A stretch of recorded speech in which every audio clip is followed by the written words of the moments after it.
I have just announced that there is a quorum present, and I will call the meeting to order. And for those of you that are new to town meeting, quorum means that we have 100 voters that have checked in and we can begin the meeting. That has been verified, and the meeting may continue if the number falls below 100 unless the quorum is questioned. We will go through each article until all articles have been presented and voted upon, or until we reach the hour of 10 p.m. The article on the floor at 10 p.m. will be completed before the adjournment. At this time, I ask that all rise for the Pledge of Allegiance.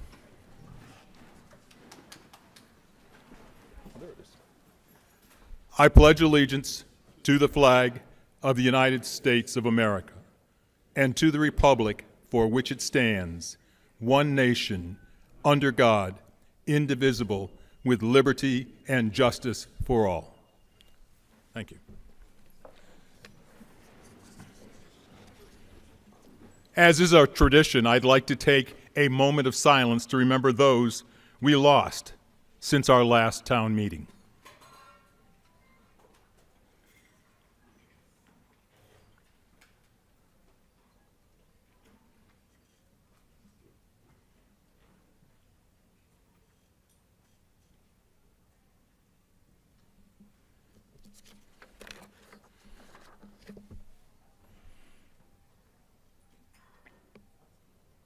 Thank you. A few opening comments. This meeting is a culmination of many meetings and many hours of hard work by members of the administration, boards, committees, and commission. This is your meeting, and my job is to make sure we go through the articles of the warrant in an orderly fashion and that debate and discussion is fair and balanced. At this time, I ask kindly to please silence your mobile phones. If I ask again, it won't be as kind. Please wait to be recognized before speaking from the floor.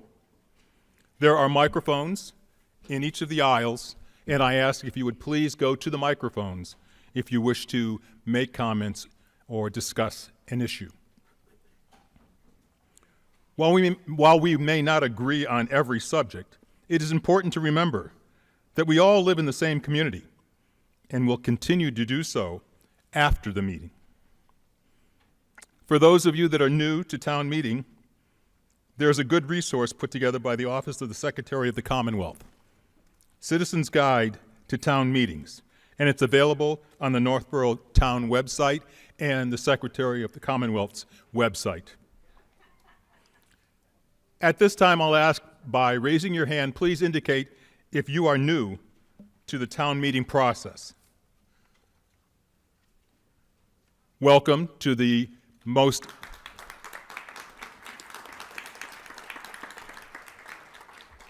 This is the clearest type of democratic process where every voter has an opportunity to vote, comment, discuss the issues on the warrant.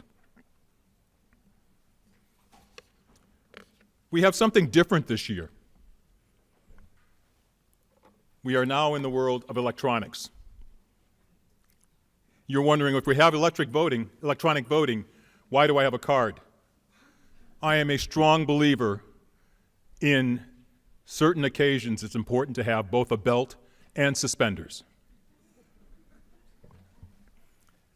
At this time, I'd like to go through a couple of practice votes using the electronic devices and how the electronic devices work. Now, if you look at your screen, which is in the upper right-hand corner of your device, you see that it's blank. Worry not. It goes to sleep, and that's something none of us should do this evening. I'm going to ask the first question, and are we going to pop that? Okay. First question is a statement that says, "This month is May." Is that a yes or no? And you start by pushing one of the two buttons, either the green or the red button, to turn your device on. Once you've turned it on, then you can vote either yes or no.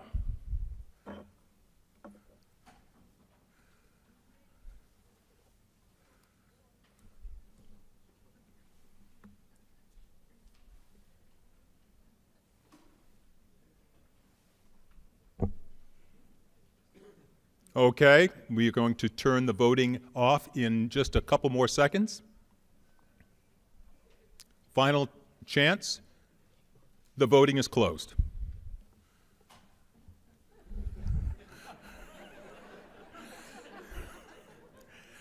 Obviously, some people here have a sense of humor. Now, some folks may want to change their vote while the vote is open. You can do that. What happens is if you vote, say yes on a question, and you say, oh no, I wanted to say no, just simply vote no.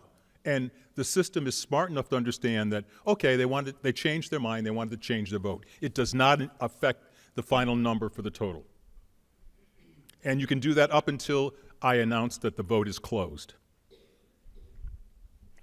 Okay, let's go with the second test question. This is the Shrewsbury Town Meeting. If you are not here for the Shrewsbury Town Meeting, you can deplane right away.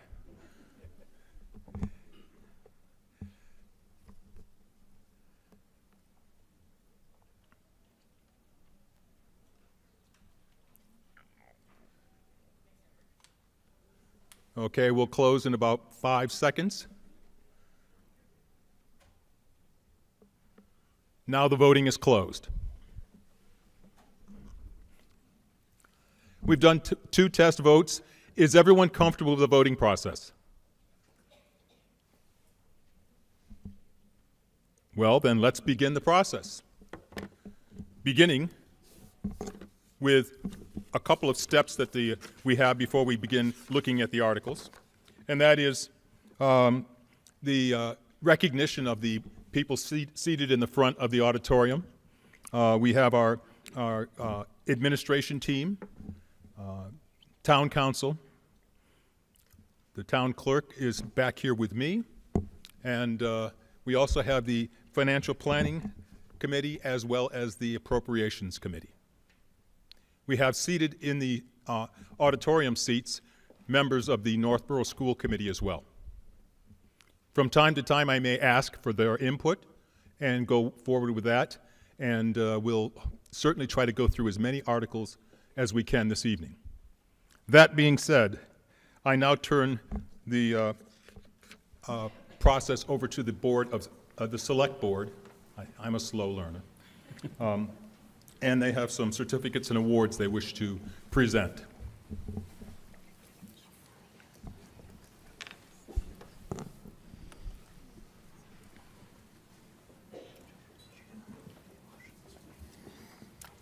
I'd like to welcome you all to the 2024 Northborough Town Meeting. Thank you all for coming and participating in our local government.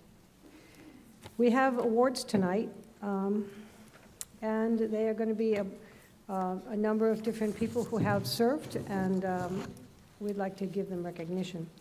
Under the Appropriations Committee, we have Richard Niebuhr, who served for 27 years.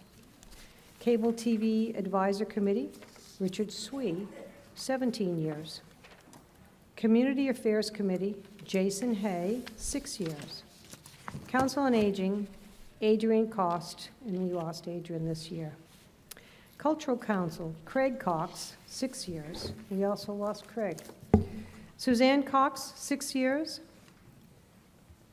Loredana Tyron Pandit, I should have looked at these before I had to say them, 6 years. Janine Vitali, 3 years, under Cultural Council. Earthworks Board, Christopher DeSatis, 3 years. Ronald Doucette, 6 years. Financial Planning Committee, Mike Hodge, 18 years. Tom Saparo, 10 years. The Housing Partnership Committee, Michael Durkin, 18 years. Municipal Code and Bylaw Committee, Brian Strand, 6 years. Regional School Committee, Karen Ayers, 3 years. Scholarship Committee, Vikram Verma, 3 years. Select Board, Kristen Wickstead, 3 years. Youth Commission, Gretchen Bean, 15 years. Gila Schneider Nachum, 7 years. Sherry Clark, 3 years. Zoning Board of Appeals, Fran Backstrand, 12 years. Mark Rutan, 21 years. And we also have a recipient tonight of the Thomas S. Green Service Award. I want to congratulate Vicki Colleen for winning the Thomas S. Green Public Service Award. Winners of this award must illustrate exceptional competence and efficiency and efficient handling of all assigned responsibilities, enthusiastic performance of tasks above and beyond the call of duty, cooperative, helpful, and friendly attitude toward the public and fellow employees, the community involvement outside the scope of job-related responsibilities. We are so lucky to have someone that is so dedicated and hardworking. Vicki has truly made a difference in our community. She deserves this recognition and more. We have had an impromptu celebration today at the Senior Center, a luncheon, to share her award with the seniors at lunch, and I'd like to share her recommendations and her winnings with the meeting tonight. Thank you very much.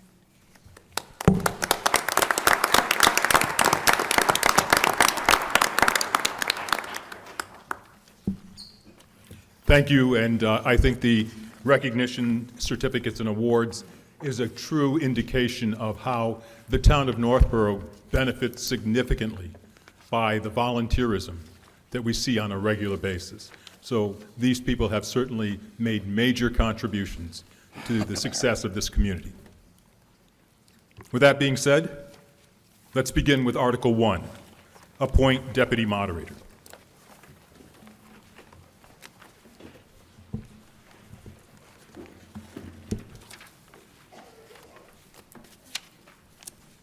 Mr. Moderator, I move the town vote to ratify the appointment of the moderator, Gerald Hickman, as deputy moderator, as provided by Article 2, Section 2-2 of the Northborough Home Rule Charter. Second. Motion has been made and seconded. If I may have the motion, please.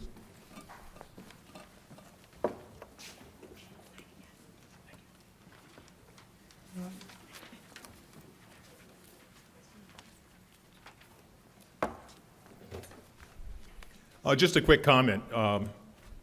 Gerald Hickman has been the deputy moderator through my entire tenure as your moderator. You may or may not know it, but Jerry, as I tell him on a regular basis, is just a heartbeat away. He's here to back me up in case I'm not able to go on, and he is certainly capable, competent, and willing to be able to do that. This is a simple majority vote. So Article 1, if we can put that up.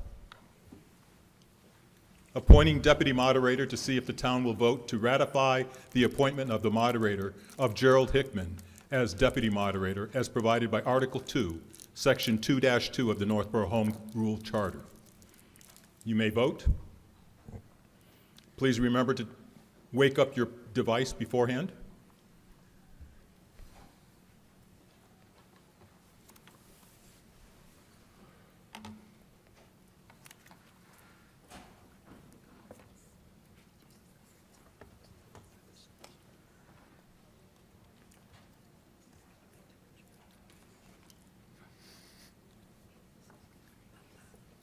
Let's give it 5 more seconds if you haven't had a chance to do it.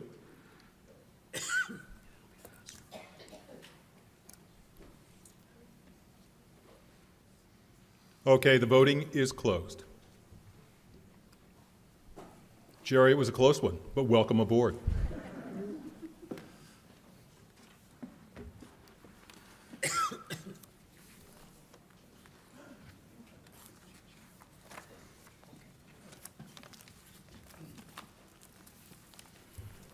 Article 2, compensating balance agreement. Mr. Moderator, I move the town vote to authorize the treasurer, with the approval of the Board of Selectmen, to enter into a compensating balance agreement or agreements pursuant to Massachusetts General Laws, Chapter 44, Section 53F. May I have a second? Second. Motion has been made and seconded. Is there a presentation on this? Yes. our Director of Finance.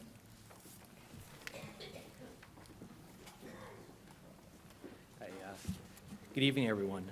I'm Jason Little. I'm the Finance Director for the town. This article is an annual article that appears on the warrant every year. It could be viewed as a housekeeping article. This article gives the authority to the treasurer to enter into what's called a compensating balance agreement with banks so that the town can obtain banking services. Through this arrangement, the town is able to obtain its banking services without them being budgeted for within the town's general fund budget. And in exchange, the town compensates the bank through receiving a lower interest rate for its earnings. And that concludes my presentation. Thank you.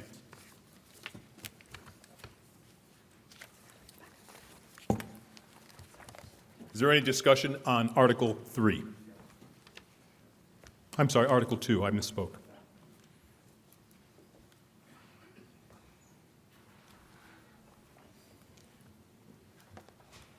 And when you get to the microphone, please give your name and address, please. Riverbrook Road, Northborough, Massachusetts. Any chance that the town, can create its own bank?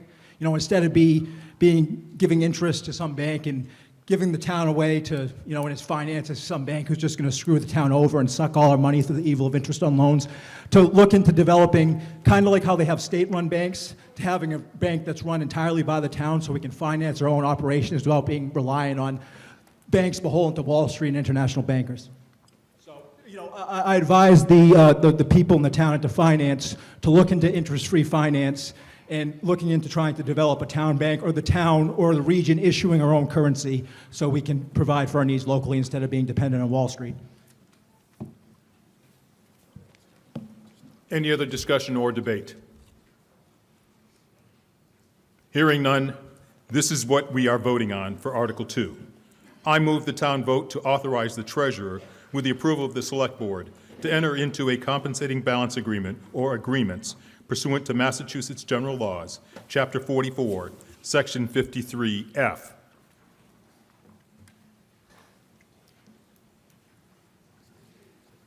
This is Article 2 that you're voting on. Again, remember, please wake up your device if it's asleep, and then you can vote.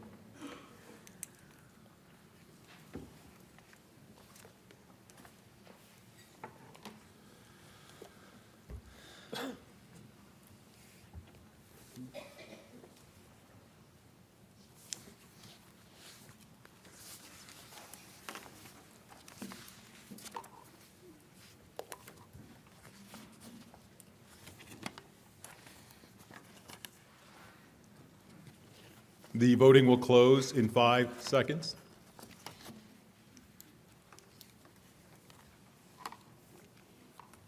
The voting is closed. This was a simple majority, and Article 2 has passed. Article 3, prior year's bills. Mr. Moderator, I move that the town vote to transfer from the FY 2024 health insurance budget the sum of $1,481 to pay one bill totaling $666 to Town of Grafton for prior fiscal year Veterans District Administration services, and 3 bills totaling $815 to Community Advocate for prior fiscal year Planning Board advertising fees. Second. Motion has been made and seconded. Presentation by Timothy McInerney, our Town Administrator. Hello and good evening. My name's Tim McInerney. I wouldn't call it a presentation, just to let the body know that from time to time, bills come in after we close books, and we need town meeting approval to pay those bills. The select board member just read to you what the rationale was behind the advertisements to the community advocate for public hearings held by planning board, and for the Veterans District, which we have 4 communities a part of. The town of Grafton is the host community, and they billed us after we closed our books for $66, and we want to be able to pay them. Thank you. Thank you. Any discussion or debate on Article 3? Hearing none, this is what we're voting on. I move the town vote to transfer from FY 2024 health insurance budget the sum of $1,481 to pay one bill totaling $666 to the town of Grafton for prior fiscal year Veterans District Administration Services, and three bills totaling $815 to the Community Advocate for prior fiscal year Planning Board advertising fees. This requires a 4/5 vote, or in digital terminology, that would be 80.1% of the vote. Please vote now if you haven't already.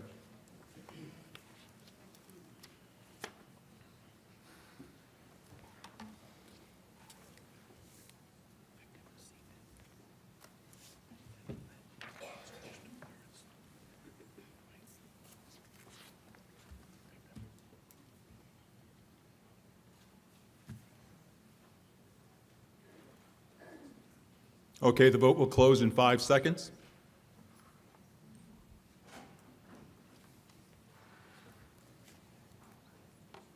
The voting has closed.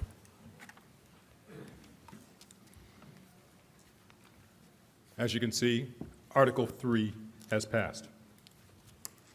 Article 4, Town Budget. Mr. Moderator, I move the town vote to raise and appropriate and transfer from available funds the sum of $26,445,788 for town government as displayed in the warrant booklet distributed at this town meeting, and to meet the said appropriation, the following sums available for appropriation be transferred from: transfer from cemetery sale of lots, $14,250, transfer from cemetery trust income, $25,842, transfer from debt exclusion premium reserve, $454, transfer from DPW transportation fund, $2,982, transfer from conservation commission fees, $175, transfer from fire emergency medical services revolving fund, $377,861, transfer from recreation revolving fund, $100,000, transfer from animal control revolving fund, $30,600, transfer from PEG Access Cable Related Fund, $300,847. Transfer from Medicare Part D Subsidy, $84,632. Transfer from Free Cash, $500,000 for a total of $1,437,643, and that the sum of $25,008,145 be raised by taxation. Motion has been made and seconded. We have a presentation by the Town Administrator McInerney and the Finance Director Little. Good evening, everyone. I'm Tim McInerney, the Town Administrator. Tell me if you can't hear me or if I fade out. I'm losing my voice. I apologize for that.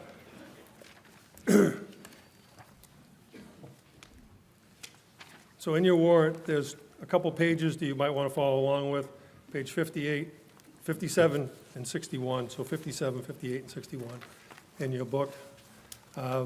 Before I begin, Mr. Moderator, thank you. And thank you all for being here tonight. The Appropriations Committee and Financial Planning Committee met from the time I walked in the door here in December for 6 weeks back-to-back on Tuesday and Thursday nights, along with the Select Board, going through requests for budget increases from department heads. These committees looked at the detail that was presented to them. There is some growth associated with this budget. I was going to take you through a lengthy presentation, but I'm going to be up here a long time if I do that. But I will tell you that the revenues that we're using in two cases, or in one case, one department's request eclipsed what's allowed under Proposition 2.5, just for a little precursor of what I'm going to cover. But I need to just take a moment and tell you that the staff in this organization is extremely professional and competent beyond belief. So I want to just say thank you to Jason and to Lisa and to Lee and to my staff, Angie, Diane, and Linda, because we couldn't have put this together without them, and DPW and the cable. You know, getting the message out to people that we're having town meeting was a big deal for the Select Board. They want people to participate in democracy and participate in government overall. So it's important that we get the word out and we pay attention to the people who are doing the work. So I just wanted to acknowledge them and say thank you to them. So having said that, I'll run through this. Is this on? It is. Thank you. Okay, so the first thing we did is we took the department heads' requests back in January, and they were certainly more than what you have before you tonight. So we had to whittle them down.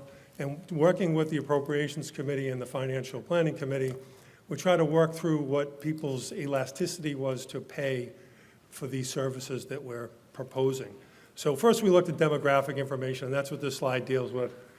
And it was interesting to note, I think, for a lot of folks, the filed income tax for this community in the state of Massachusetts was just over $1 billion, which I think was interesting in terms of how much we actually have and how much we send to the state in filed income tax.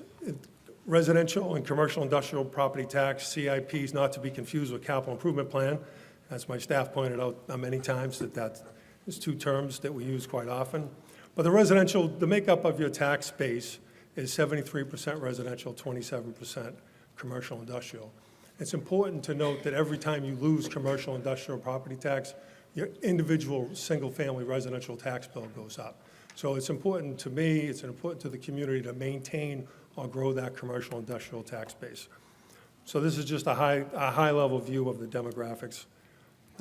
We also compared departments' requests to sister communities and what their budget levels were and what their department staffing levels were, and we were below in all categories, I think, except for the library, which we have to dig a little deeper on for that particular piece. But that is one place that we need to continue to grow, because those staff and those services that they provide are enjoyed by the community.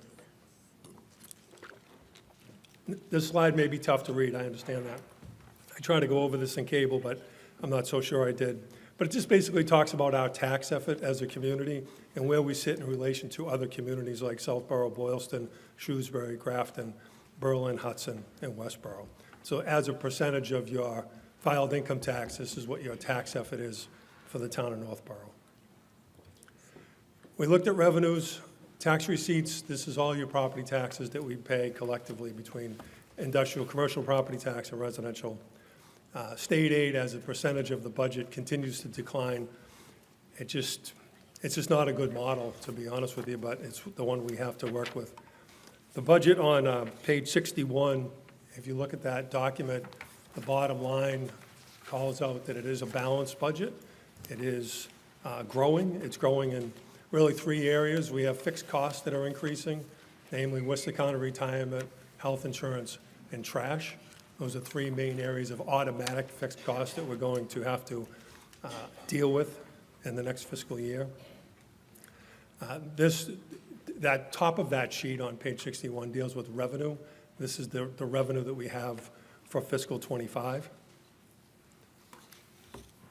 And then this just further breaks down the revenues for fiscal '25. The allowance under Proposition 2.5 is $1,558,000. And then we have an estimated new growth of $30 million, which will yield $428,000. So that subtotal is 1.9. We're using the governor's budget, which is the state aid number I just referred to, that's under 10% of our operating budget. And her budget does have us increased by $86,512, which is not a lot. The House budget has it a little bit lower. It'll go through a process through the Senate, and then it'll go to reconciliation, and then it'll go back to the governor, and then we'll have a final number. And then the third biggest component is local receipts. So total new revenue for fiscal '25 is $2.4 million. And when we get to expenses, you'll see that the school department's request was like $2.3 million. So we have $100,000 under new growth and what's allowed under Proposition 2.5 to spend and to manage the operations. Other pieces that underwrite this, the fire department revolving account, they have an ambulance service, they have ambulance fees, they charge for transportation, and that's what that first line is of $377,861.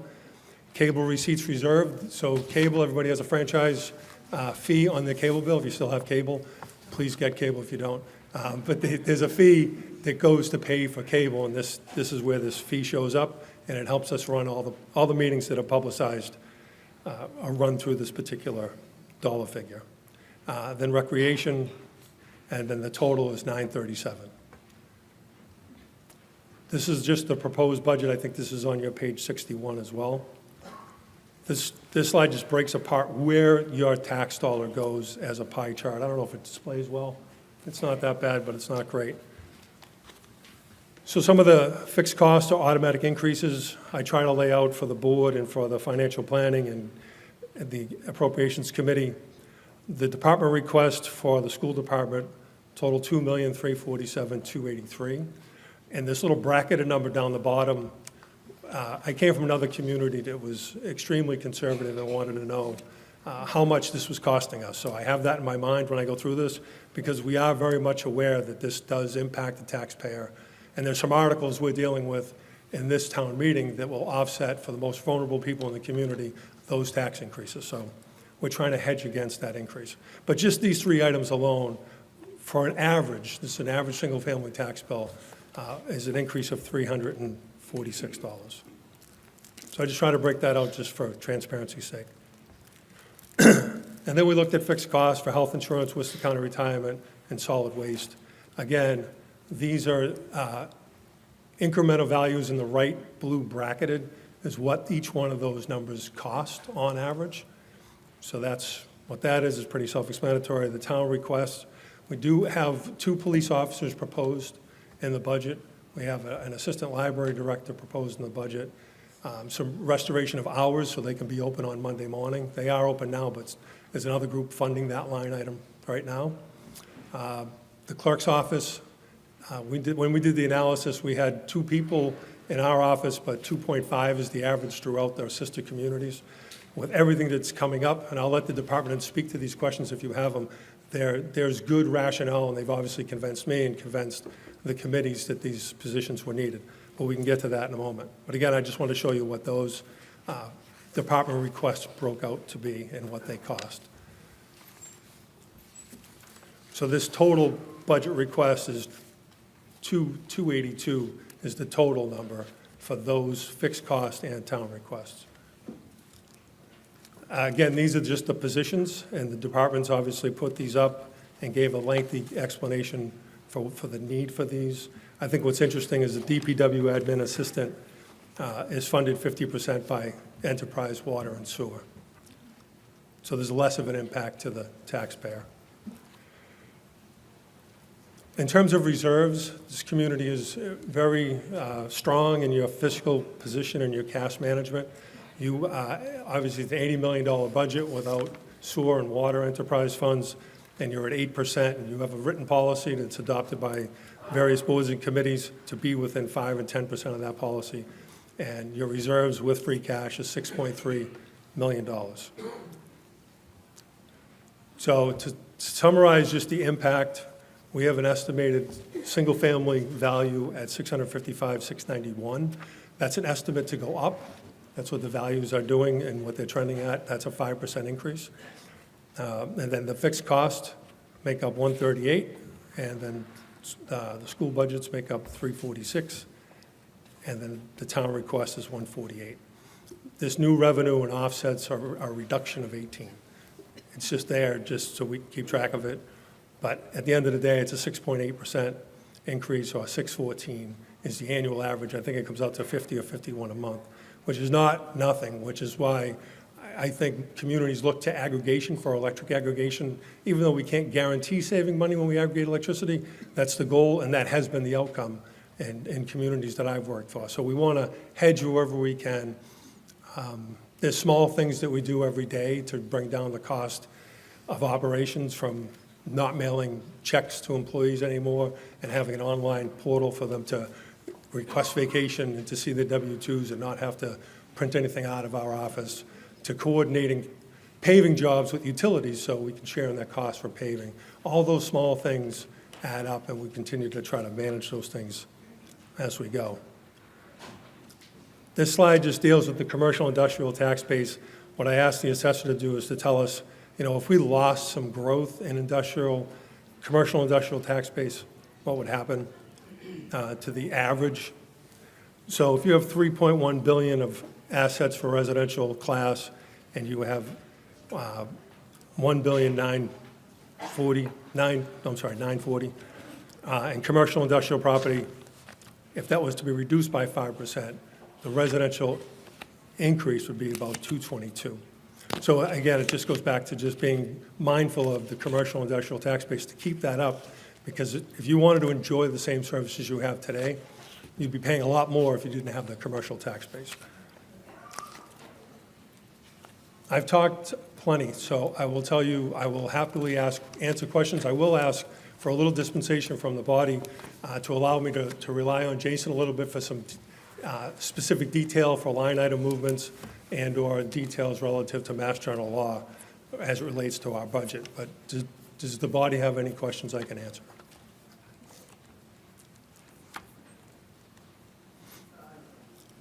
Please use the microphone.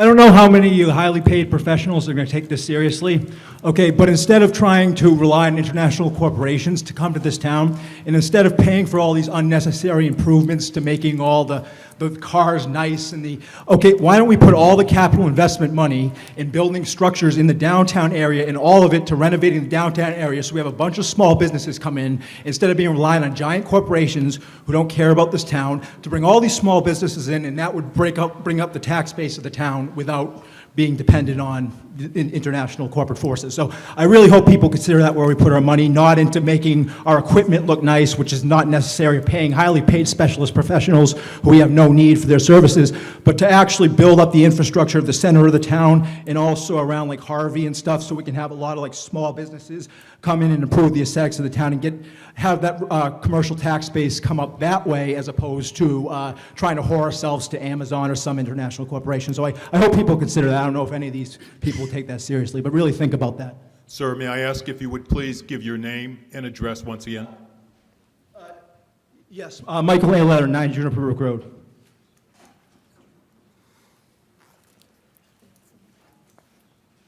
Thank you. Any other questions? Yes. Terry Halloran, 14 Treetop Circle. On page 61, there was a couple of numbers that stood out to me in terms of taking a look at the overall financial picture of the town.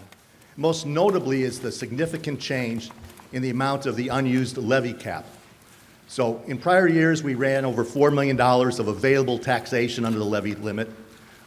This year in the proposed budget, it's down to about $2 million.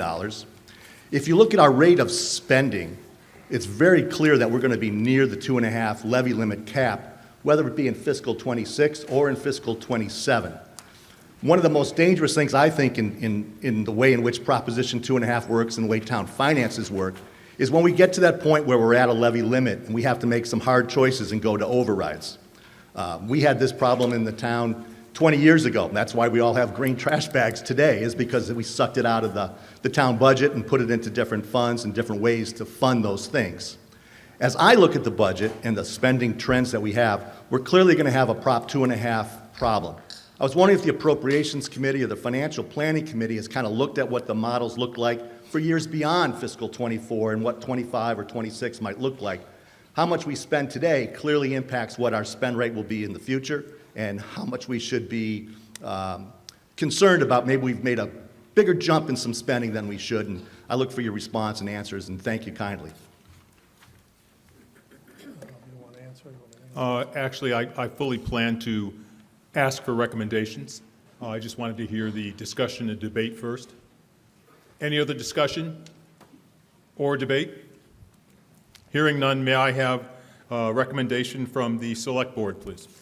Select Board recommends Article 4 as presented. And may I have a recommendation from the Appropriations Committee? Mr. Moderator, the Appropriations Committee unanimously recommends approval of this article. Hearing no questions, no more debate, this is what we are voting on for Article 4, the town budget. I move the town vote to raise and appropriate and transfer from available funds the sum of $26,445,000 $788 for town government as displayed in the warrant book distributed at this town meeting. And to meet said appropriations, the following sums available for appropriation be transfer from cemetery sale of lots, $14,250, transfer from cemetery trust income, $25,842, transfer from debt exclusion premium reserve, $454, transfer from DPU transportation fund, $2,982, transfer from the conservation committee fees, $175, transfer from fire emergency medical services revolving fund, $377,861, transfer from recreational revolving fund, $100,000, transfer from animal control revolving fund, $30,600, transfer from the PEG access cable-related fund, $300,847, transfer from Medicare Part D subsidy, $84,632, and transfer from free cash, $500,000, for a total of $1,437,643, and that the sum of $25,008,145 be raised by taxation. This is a simple majority vote, and the voting is now open.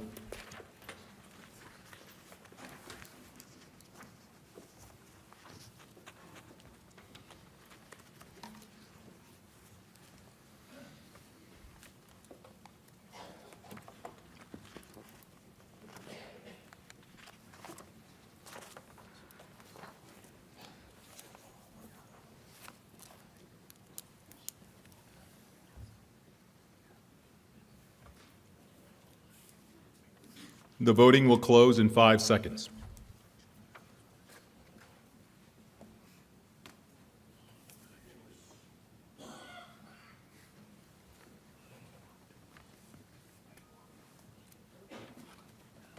The voting is closed.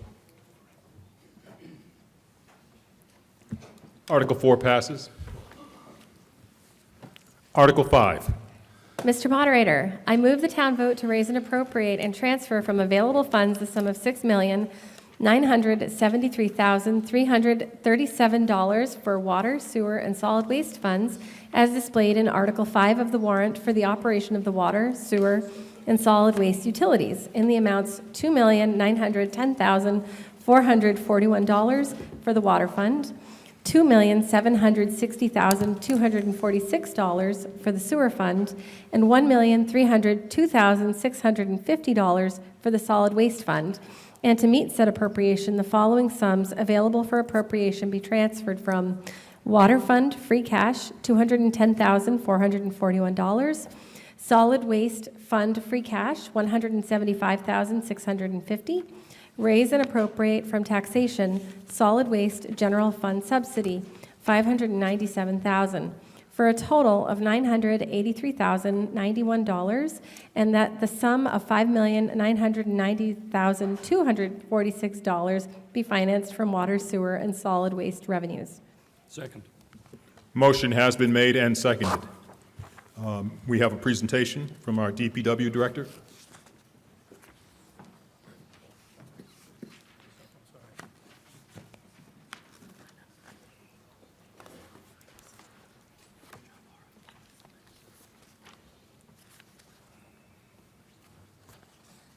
It's not very long.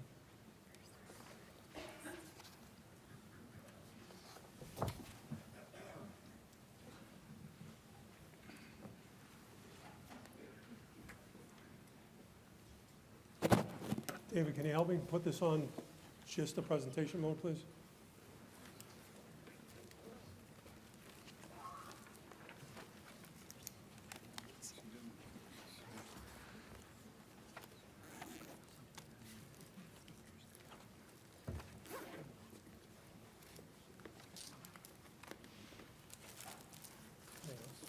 We got slides right under when if you want to go right into it. Thank you, Mr. Moderator. Thank you, Tim and David. I'm Scott Charpentier, Public Works Director. I'm going to go over the three enterprise funds. The water and sewer and solid waste budgets are each independent enterprise funds as authorized by state statute. These provide separate accounting and financial mechanisms for each of the municipal services for which a fee is charged. This allows a community to demonstrate to the public the portion of operating costs that's recovered through user charges and the portion that's subsidized through taxes, if there is any.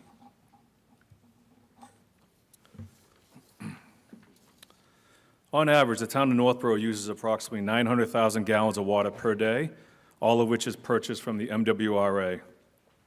Our water system includes an interconnection to the authority off Bartlett Street, 2 water storage tanks, and 4 inactive wells. Our water system serves approximately 80% of the community, with the remaining properties being served by private wells. The proposed FY25 Water Enterprise Fund operating budget is $2.9 million, of which it accounts $136,692 increase over last year, or 5.2%. This increase is attributed to 2 primary factors. One is a $77,738 increase to our MWRA assessment, and another $17,000 for the creation of the new administrative support position that was approved in the prior article. Revenue for the current fiscal year is expected to fall short of our projections. This is primarily due to the very wet summer we had last year. Revenue for the FY25 budget is estimated conservatively to be level as last year's revenue. So we expect, after the completion of a detailed rate study, that revenue, that rates will increase slightly. They typically increase in the 3 to 5% range annually. This is our sewer collection system. It serves approximately 30% of Northborough. The area includes 9 pump stations, and all discharges all flow to the Marlborough Westerly Wastewater Treatment Plant. The proposed FY25 Sewer Enterprise Fund budget is $2,760,246. This represents an increase of $251,765, or 10% more than the FY24 budget.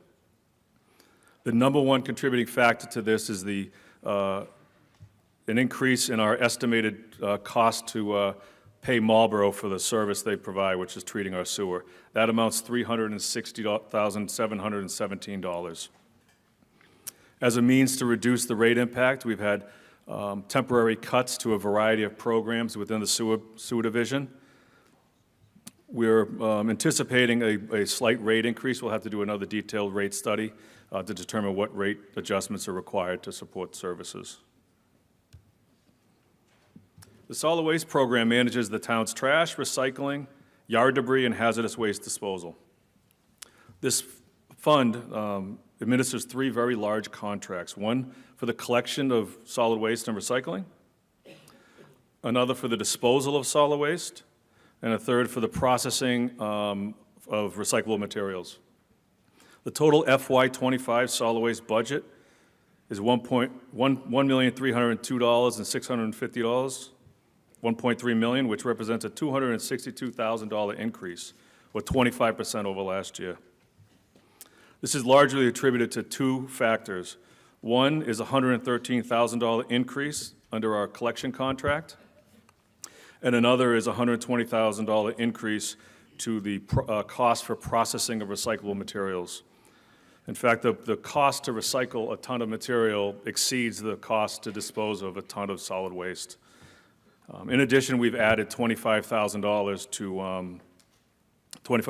to the cost to process and dispose of yard debris at the highway garage. It's not allowed to spend more than a year there under Mass DEP regulations. Do I have any questions from the crowd?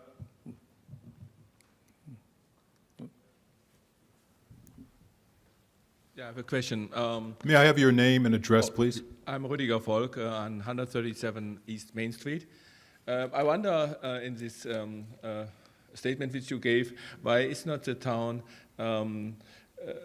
increase the green bag trash? So that other people have, for example, a Harvey service, and they pay for themselves or container, and the taxpayer has to pay for other people who have trash. So why is not the town deciding to increase a green bag trash? And I calculated it needs only $2 more for a bag to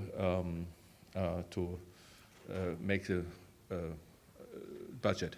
Thank you.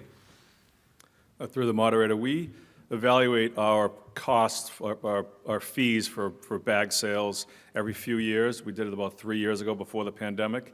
We're amongst the top third of our peer communities in the cost for the bags. The majority of towns that participate in the pay-as-you-throw program break out the cost approximately half and half, 50% tax subsidy, 50% revenue. We're actually heavier on the bag revenue side than the tax levy. So we're maintaining the bag prices, and we have a better than other communities' tax subsidy.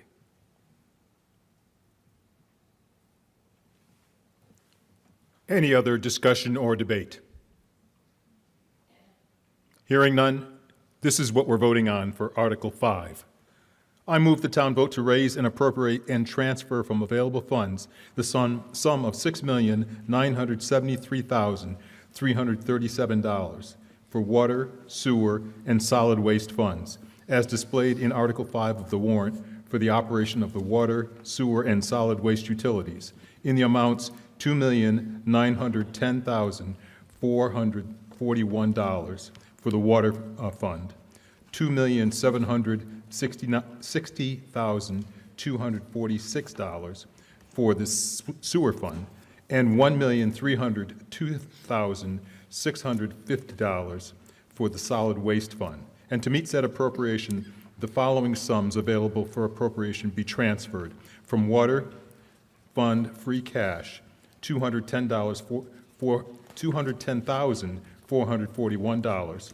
Solid waste fund free cash, $175,650.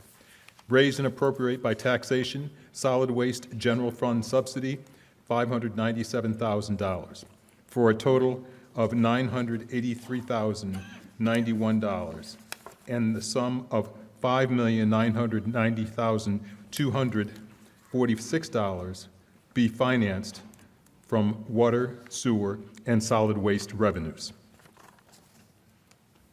This is a majority vote. Most of you have already voted. If you have not yet voted, please do so.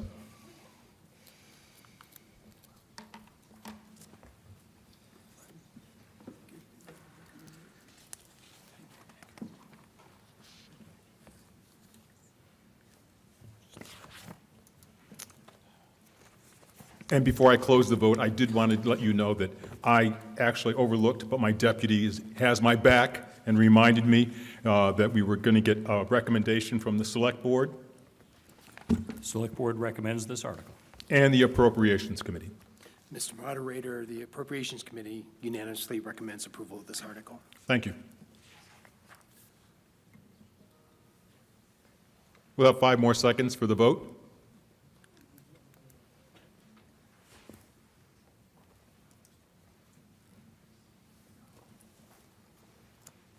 Okay, the vote is closed. Article 5 passes. Article 6, Northborough K-8 Schools Budget. Mr. McKnight.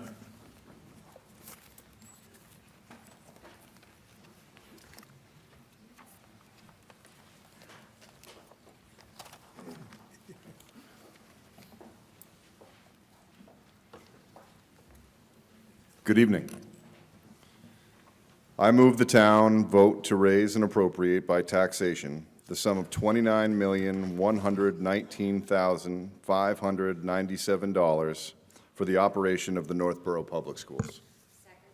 The motion has been made and seconded, and I understand we'll have a presentation from our school's superintendent.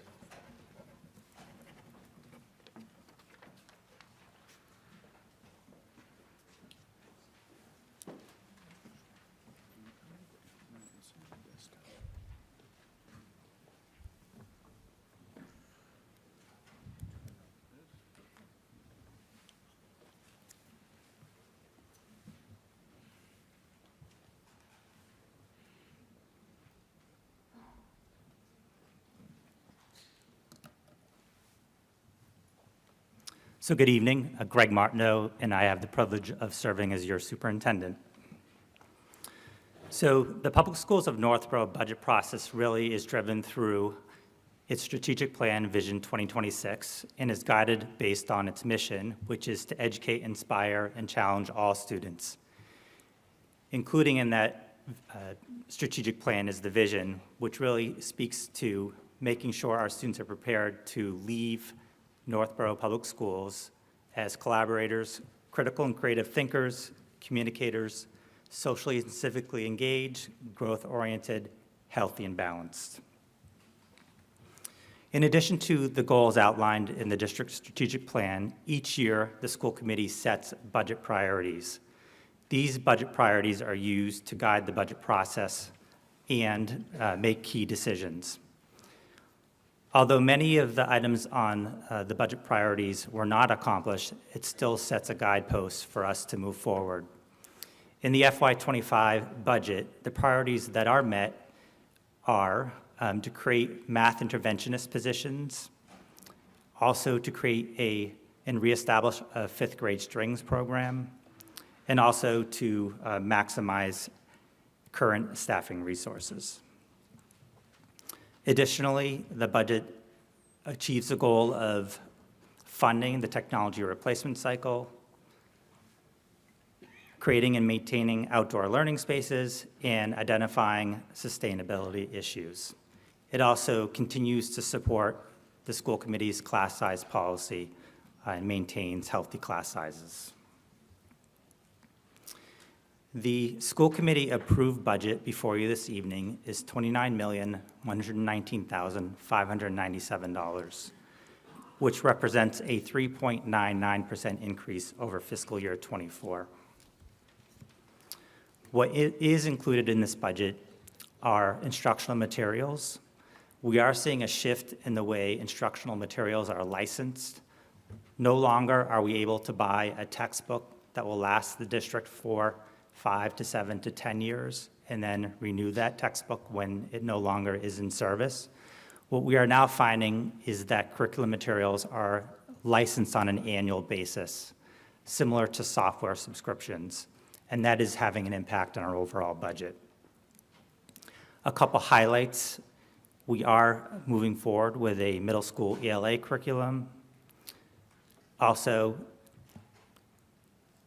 focusing on the middle school strings instruments, and also adding a human resource information system across our 3 districts, pre-K through 8 Southborough, pre-K through 8 Northborough, and Algonquin Regional High School. We have over 850 employees, and an HR system would allow us to become much more efficient in terms of how we manage our staffing.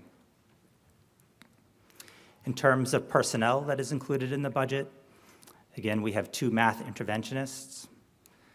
Due to the needs of our student population, we have an additional special education teacher and also an educator support professional. We also have an ELA coordinator. We funded a portion of the person's salary through ESSER 3. We are moving that back onto the budget in FY25. Also, a music educator, a .4 strings teacher, and a .08 of adaptive physical education teacher. Currently, across the 3 districts, there is a .8 adaptive PE teacher. We are making that person a full-time position, and Northborough's portion of that position is .08. So I would characterize the FY25 budget as a level services budget with incremental growth areas in mathematics, curriculum, and adding an instrumental program at the middle school level. Thank you, and I'd be happy to answer any questions. What I'd like to do is ask if the Select Board would give a recommendation. Select Board recommends approval of this article. I don't know if the mic picked that up. I will attempt, oh, now it's working. The Select Board definitely recommends approval of the budget. Thank you. Yeah. And the K through 8 committee recommendation? Mr. Moderator, we unanimously support this budget. Thank you. and the Appropriations Committee. Mr. Moderator, the Appropriations Committee unanimously recommends approval of this article. Thank you. Now, there appear to be questions, and I'm going to ask your name and address once again. Yes, of course, this process thing. Michael A. Leonard, 9 Juniper Brook Road, Northborough, Massachusetts. Listen, okay, I'm a very, very big supporter of education. I'm all into developing creative minds through music and art. I think that's very, very important. However, I want to mention two things. Number one, the school has all this beautiful infrastructure. There's no need for all these highly paid specialists, okay, to drain the budget of the town when 50% of the town budget's going to the schools. Okay. Second of all, the textbooks, right? This is all corporate planned obsolescence. It's deliberate fraud, and every single year, so they can make more and more money, they issue new and new. We need to get away from this bigger and greater. Okay, educational outcomes for children have not improved in 50 years. In fact, children are being worse at critical thinking. They're becoming highly trained robots. Okay, we need to get rid of all this new technology. I'm not saying that all technology is bad, but I'm saying that we don't need the latest and greatest. We don't need this enormous school budget. Instead, what we should do is put all that money in the school into infrastructure, like I said, building housing, bringing in small business, okay? Take it away from the school, take it away from the specialists, and put it all into building infrastructure and creating town finances such as a town-run bank, so we don't have to be dependent on the corporations or the corporate system or these textbooks by these corporate people who are just looking to make money through planned obsolescence. So I really want all you guys to consider this seriously and really, really think about it. I know that people have a hard time with a different paradigm. They can't, their brains are trained to think a certain way, and everyone's just thinking about their job and money. But we need to get away from that entirely and think about the future of the town and our children. Thank you. Over here, please. Mr. Moderator, Jacob Jones, 106 Green Street. I rise in support of Article 6 with the only added comment that I would encourage us to move away from the wit and wisdom portion of our curriculum at the earliest possible opportunity. That's based on information through my own children and my assessment of the wit and wisdom part of the curriculum. I would encourage us to move away from that. Thank you. Thank you. Over here, please. Hi, Catherine Koglacier, 89 Howard Street. I also rise in support with Article 6, but I have some questions regarding the information regarding the special education programs and budgeting. As someone who came out of Northborough Public Schools and who utilized the special education system of myself, both in and out, I was wondering when you were talking about implementing paraprofessionals and stuff like that, I noticed that when on actually looking at the percent change, a lot of these stuff went down. For example, when it comes to special education programs, for example, programs non-public schools, tuition out is 51% down. When it comes to transportation, health services, that percentage is down. It's on the green piece, and if you look at the back, this part is disproportionately down when talking about other systems. So I was wondering what was your reasoning for that, as well as due to one of the grants that you're using, which I believe is under IDEA. One town has to legally pay for people who have IEP/504s with these systems. So I was wondering how the town was going to handle that with reducing the special education budget. Yes. Thank you for the question. So the two budget line items in the special education budget that are most variable from year to year is transportation out. So students who require specialized transportation to and from school and to and from specialized programs. So you'll see a significant decrease in that line item that is just based on the needs of transportation for students in fiscal year 25. The second area is specialized programming, so out-of-district placement. Again, this can be variable from year to year. You'll see that there is a decrease in the amount of specialized programming that were required for next year, and this is just based on what the needs of the students are as we look at that 525 school population. As well as teaching, it's 8.28% down. In special education teaching, Becky, do you want to, we had some shifts, and Becky can speak specifically. Well, thank you. Hi, I'm Becky Pellegrino. I'm the Director of Finance. So the biggest shift for the teaching line item is if you look at the line underneath it where there is medical and therapeutic specialists. In previous years, we had our OTs, PTs, and SLPs. Those salaries accounted for in the teaching line item. We're trying to align our accounts with the DESI chart of accounts, and so we have created a new chart, or rather a new account entitled Medical and Therapeutic Specialists. So those salaries are now included in that line item underneath. Over here, please. Megan Robbins, 100 Weston Terrace. I have two things. One question. For the outplacements of students, how, if, say, a student does come into district that needs to be outplaced, or there's a student currently in district that needs to be outplaced, and it's not in the budget, how do you account for that if, with the student's IEP and legal reasonable accommodations, it's deemed that they need that outplacement for a therapeutic program? So if a student moves into the district or a student requires out-of-district placement because of how the student might be presenting at the time, we do not budget for, we budget for the known amount of students and what we expect. We do have students who we can predict whether they may need out-of-district students, but we don't budget for that. If the Northborough town has to pay for additional students, we do seek circuit breaker extraordinary relief through circuit breaker, and that helps defray the cost. But typically what happens is we have to find it within the appropriated budget. And then just a comment in support of the budget, particularly for special ed, the APE teacher. I work with students who work with the APE teacher, and it does wonders. And some people may not understand these specialized programs, understand the importance of the finances that go there. But when you have students who with severe disabilities that cannot access gym, this is how they access gym, is through one of these ways is through this APE teacher, and it's very beneficial.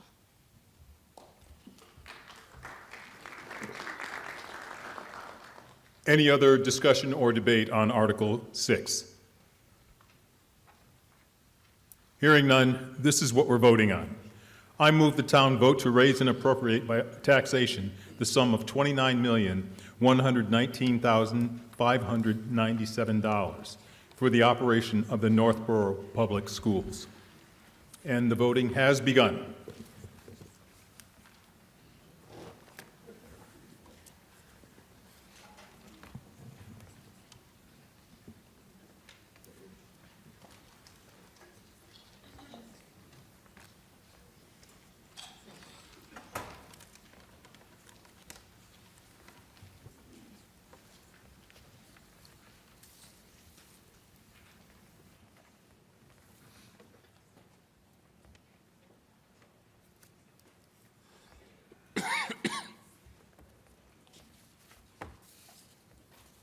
We have 5 more seconds.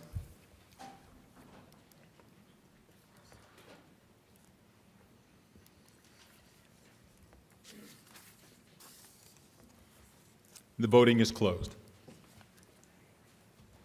Article 6 passes. Article 7, Algonquin Regional High School District Budget.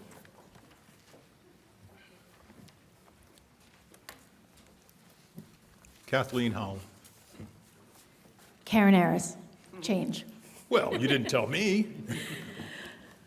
Mr. Moderator, I move the town to raise and appropriate by taxation the sum of $15,193,847 for Northborough's share of the assessment for the operation and debt service of the Northborough-Southborough Regional School District. Motion has been made and seconded.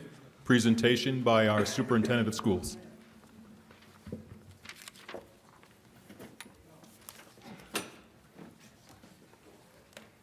I wish I could share with you that the superintendent for the Northborough Regional School District was much more engaging and a better presenter, but he's not. So again, Greg Martineau, and the privilege of serving as the superintendent for the Northborough-Southborough Regional School District.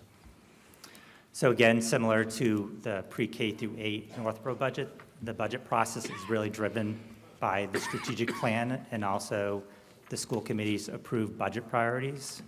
So in fiscal year '25, the priorities were to fund the recommended curriculum replacement cycle and explore alternative curriculum cost models, to expand experiential learning opportunities for juniors and seniors, ensure that students are healthy and balanced learners, prioritizing social and emotional and physical well-being of students.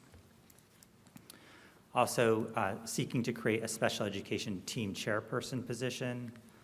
And then in terms of finance and operations, seeking to achieve net zero, expand the solar array on Algonquin Regional High School's roof, creating and funding a special education stabilization fund, and seeking to use field rental revenues to create and fund an athletic complex maintenance schedule. And lastly, to develop a sustainable contribution to the OPEB funding liability. Many of these were accomplished, but not all. In terms of the significant budget increases for FY25, we did see an increase in technology infrastructure and maintenance, Worcester Regional Retirement System, special education, out-of-district transportation, transportation for regular busing, maintenance of buildings, classroom instructional technology, and the total is $415,951. The budget before you this evening is what I would again characterize as a level services budget. The total budget is $27,871,426, which represents a 4.82% increase over fiscal year '24. Based on the regional agreement, Northborough's portion of the budget is $14,535,274.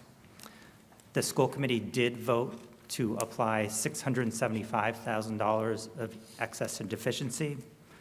Northborough's portion of that E&D is $415,395, and Northborough's total assessment is $14,119,879, which represents a 4.21% increase. The school committee also has had many conversations around how to maintain the facility. Algonquin Regional High School is the largest asset in both the community of Northborough and Southborough. It totals 350,000 square feet. And other than the athletic complex article that was passed last year, the school committee has not brought forth capital project articles to the voters since the ad renovation project in the early 2000s. The strategy the Northborough Southborough Regional School Committee is taking is looking at its capital plan, its multi-year capital plan, and thinking about what it will take to accomplish funding the items in the capital plan. So its intention is to bring forward approximately $400,000 annually to the voters to complete capital projects. This year, the total of capital projects is $391,000. Northborough's share of that, based on, again, the regional agreement, is $242,077. And this would fund the replacement of the redundant domestic hot water boiler, boiler blower motor, glycol on the heating loop, lighting controls, and a failed HVAC unit above the guidance department.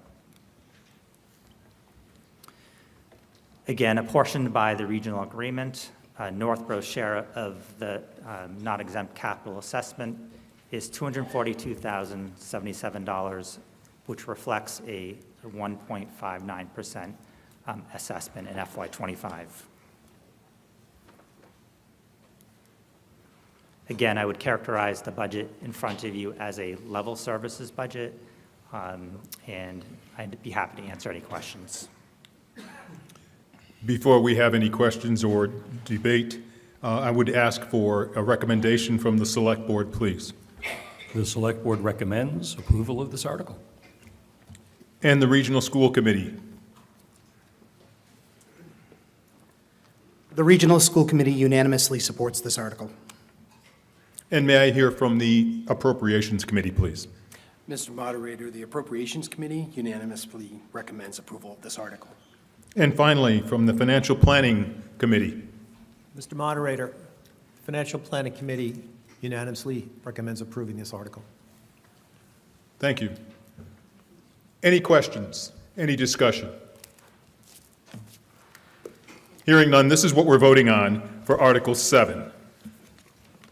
I move the town vote to raise and appropriate by taxation the sum of $15,193,847 for Northborough's share of the assessment for the operation and debt service of the Northborough-Southborough Regional School District. This is a majority vote, and the voting has begun.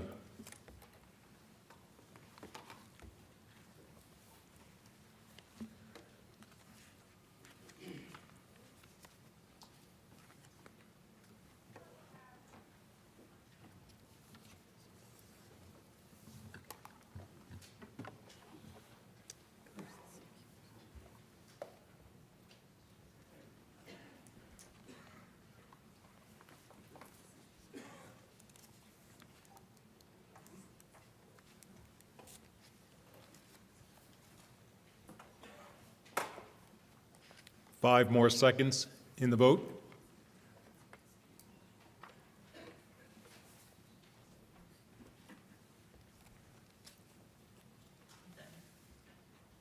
And the vote has closed. Article 7 passes. Article 8, the Assabet Valley Regional Vocational School District budget. Virginia Sims George. Mr. Moderator, hi. How are you? I'm sure. Good.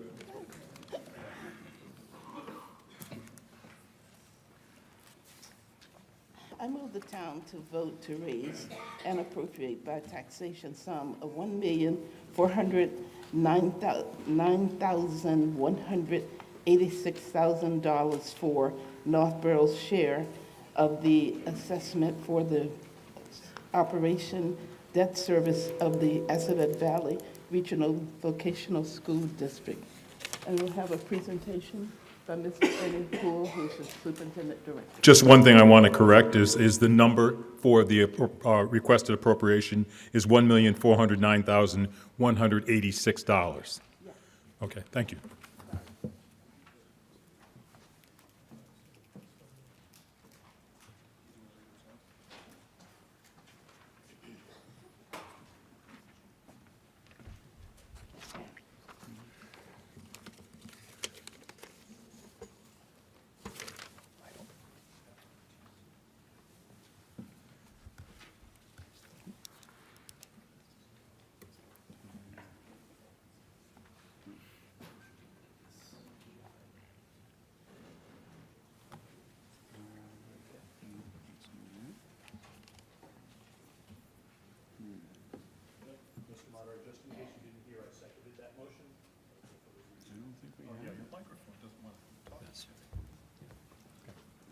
Council recommended that I repeat that clearly. Thank you. Thank Very you. good.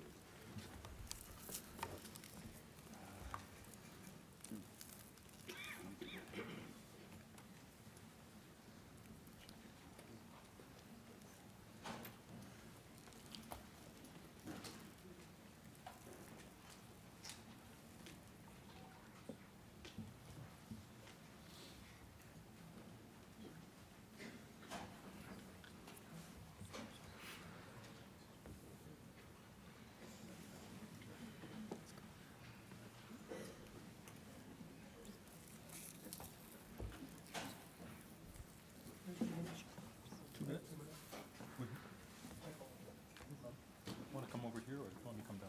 Not 2 minutes. I just need 2 minutes.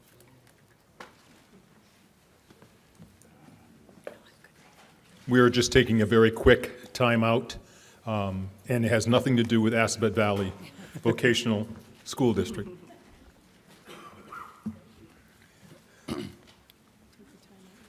But it might be Virginia Sims George. Do I hear flirting, Mr. Moderator? Quite possibly.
is where we stretch the time, right, as we wait. Good evening, and my name is Ernest Houle. I'm the Superintendent Director for Assabet Valley. It's a pleasure once again to come before you to present our FY25 budget, as well as an additional stabilization fund article. This evening we have obviously our esteemed colleague that serves as your school committee representative and chair to the Assabet School Committee, Ms. Virginia Sims-George. I also have our Director of Business Operations, Maria Silva, in the audience with us as well. And as we're waiting to pull up our presentation, I would like to say congratulations and kudos to Virginia for a job well done for all of the years in which she's represented Northborough on the school committee and for the numerous amount of years as chair. And most recently, and she doesn't know I'm going to mention this, but on March 29th, Friday, Virginia was nominated by Representative Kate Donahue for the Black Excellence on the Hill at the State House, and was one of 75 awardees that was recognized for her work on the Assabet School Committee, but more so for her leadership and work with civil rights, diversity, equity, and inclusion throughout her career. So I wanted to make sure we recognize her.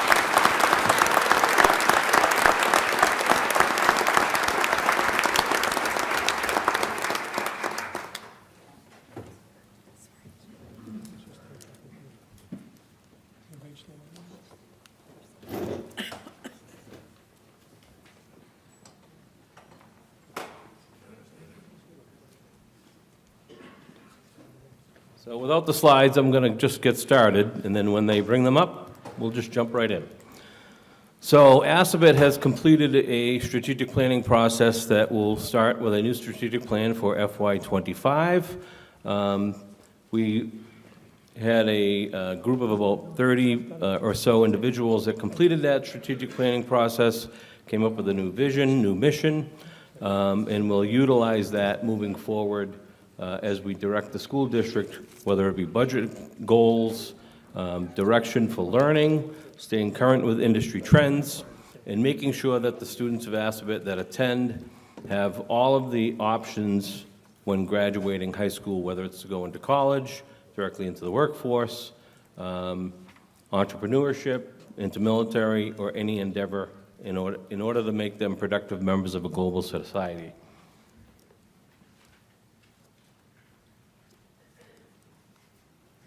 Assabet is known for the secondary education that it provides its students based around the career and technical education component. That's the experiential hands-on learning that the students receive.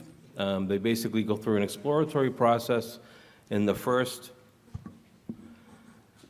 few months as a freshman, where they get to explore each of our 16 career and technical programs that we offer. In a December timeframe, those students then select a career major in which they'll spend 3.5 years or 1,800 plus hours of hands-on experiential learning in that career technical field of their choice, which would allow them the opportunity to engage in what we call cooperative work placement, where they actually go out, work in industry, they're earning money, they're spending their dollars back in their communities. They also have the ability to earn industry-recognized credentials. So the same type of credentials that you and I as adults would see. Perfect.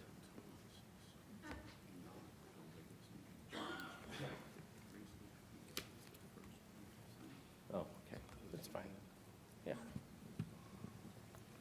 They're letting me know that it may not be the most current version, but we'll be good. And every time I come, my allergies are starting to act up, so I apologize if I lose my voice. So this was the vision and mission that we mentioned. We are celebrating our 50th year this year. Oop, I went too fast. Celebrating our 50th year. We're lucky enough to have a time capsule in the school in which we have one of the shovels that was used in the groundbreaking of the building of the school. If you happen to be by Assabet, we'd love to have you stop by and take a look at that time capsule right in the front entry. Our school, we're known for our secondary education that we provide our high school students 9 through 12, But Assabet is much more. It's a community resource, and that's what your dollars help to fund, and that we also provide post-secondary programming for the practical nursing program, cosmetology, and advanced manufacturing. And just a couple years back, we created the Assabet Technical Institute, which is a program for adults at night to help with workforce development in the area, to help unemployed or underemployed adults get either back on their feet or get them into a living wage. And of course, many of you have probably engaged with Assabet at the Dark, which is our lifelong and enrichment type programs. The school district has done well from the standpoint of our designation, where we are meeting or exceeding expectations for students who are graduating MCAS before they graduate. We have a special ed population of 25% in the district. And I know that, in some of the questions that were raised, and you talk about services, 25% of those students across the board. However, in our technical programs, that number may be 60 to 70% of students with special education services in their career technical field. As I mentioned, we have 16, and it didn't look like it kind of formatted correctly here, but 16 career technical programs. This is what they are. Just quickly, here's a budget snapshot. As I mentioned, we're celebrating 50 years, and we're presenting the FY25 budget and stabilization fund. We have an 8.5% overall district increase, all communities over FY24, and it's a $2,137,140 increase. What I can explain to you is that Assabet builds its budget, and we reverse engineer that budget. We build our budget based on the amount of revenue of what we're going to be receiving through assessments, and then we build our budget to meet that revenue assessment. So the number may look high at the $2,137,140, but the next slide will explain that to you. That's an addition of 47 in-district students across the board. Of that 47, there was an increase of 3 students from Northborough, which you can see over FY24. So the assessment, as it was read, $1,409,186. It's a little bit less than our initial assessment that we had sent back in December, but with the governor's numbers, we were able to bring you to the assessment that's on the motion in the article today. And this brings us to an operation share, enrollment share for Northborough for the district of a 6.6. So when we talk about the 2.1 million increase in the 8.5%, this is based on what the Mass Department of Ed and the state has required that we spend as minimum net school spending. So Assabet has always come in with a fiscally responsible budget just above the minimum net school spending requirement, which is for us at 100%. We generally come in at 101, 102%.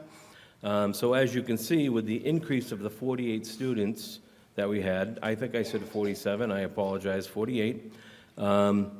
The increase in Chapter 70 aid based on those 48 students is an increase of $738,035. The increase in the minimum local contribution of what the state is saying that our member communities have to pay has increased by $1.153, $548. And then the regional transportation rate is something that we have available to us. When our school was built, it was promised that regional transportation would be appropriated at 100%, but they added 2 little words called if appropriated, and the reimbursement has never been at 100%. It's been anywhere between 60 and 80%. Last year it was about 90, or this current year it's 95%, but in this FY25 budget we're seeing it at 80%. So the total of what the state is saying that we should be getting in funding and then minimum assessments is the 1.8 figure, 447. So really, the only above piece that we're adding is $251,000, and you'll see that that comes in a capital improvement fund, which is on the next slide. This is what I call the money slide. It might be hard to read. It didn't actually transfer correctly, but The minimum local contribution, Assabet uses the statutory method of assessment, which is the aggregate wealth model. It's based on median wage and then, of course, your property income. It's saying that Northborough's share of that is $1,227,117. On top of that, the regional transportation, the difference of what we're getting, which is a $760,000 reimbursement from the state, there's a delta of $583,296. That amount will be distributed and assessed through each of our 7 communities, and Northborough's share of that is $38,352. The OPEB trust fund, as we're looking to try and meet what our liability is for OPEB, that has increased from $50,000 to $75,000 this year for FY25, so that's a $4,931. And then the capital improvement fund is a $250,000 that we've earmarked. $16,438 of that is Northborough's share. The long-term debt service, the $122,348, is a number that was garnered from the renovation project that took place in 2013, that was approved through town budget. The percentage that's applied to that capital debt service payment is for the life of the bond.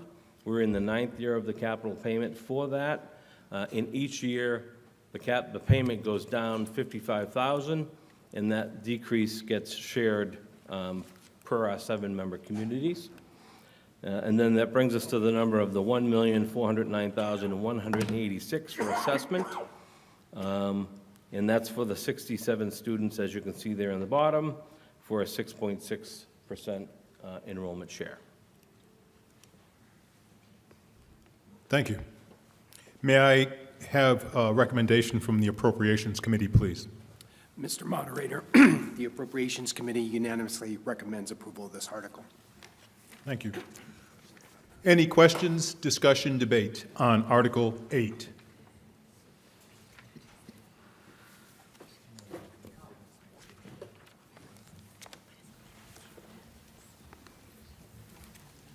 Yeah, once again, His Royal Majesty Michael A. Leonard, 90 River Road, Northborough. You get more with honey than vinegar, so I want to thank Assabet Valley Program. The After Dark programs are wonderful. I support them very well for continuing education and learning skills. I obviously oppose all debt service. I think they all should be repudiated.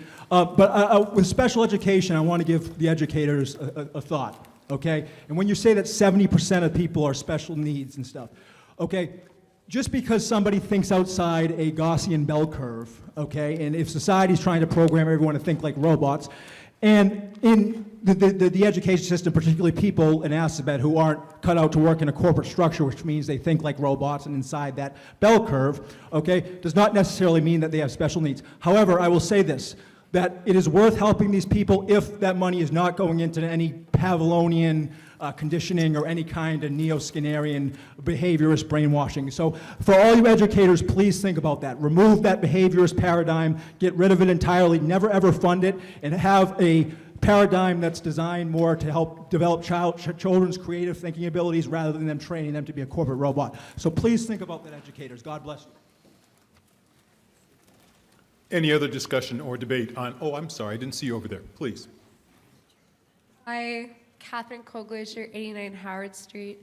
I disagree with this article. I think it's interesting how I believe that we have 66 people going to Assabet and Southborough has 25.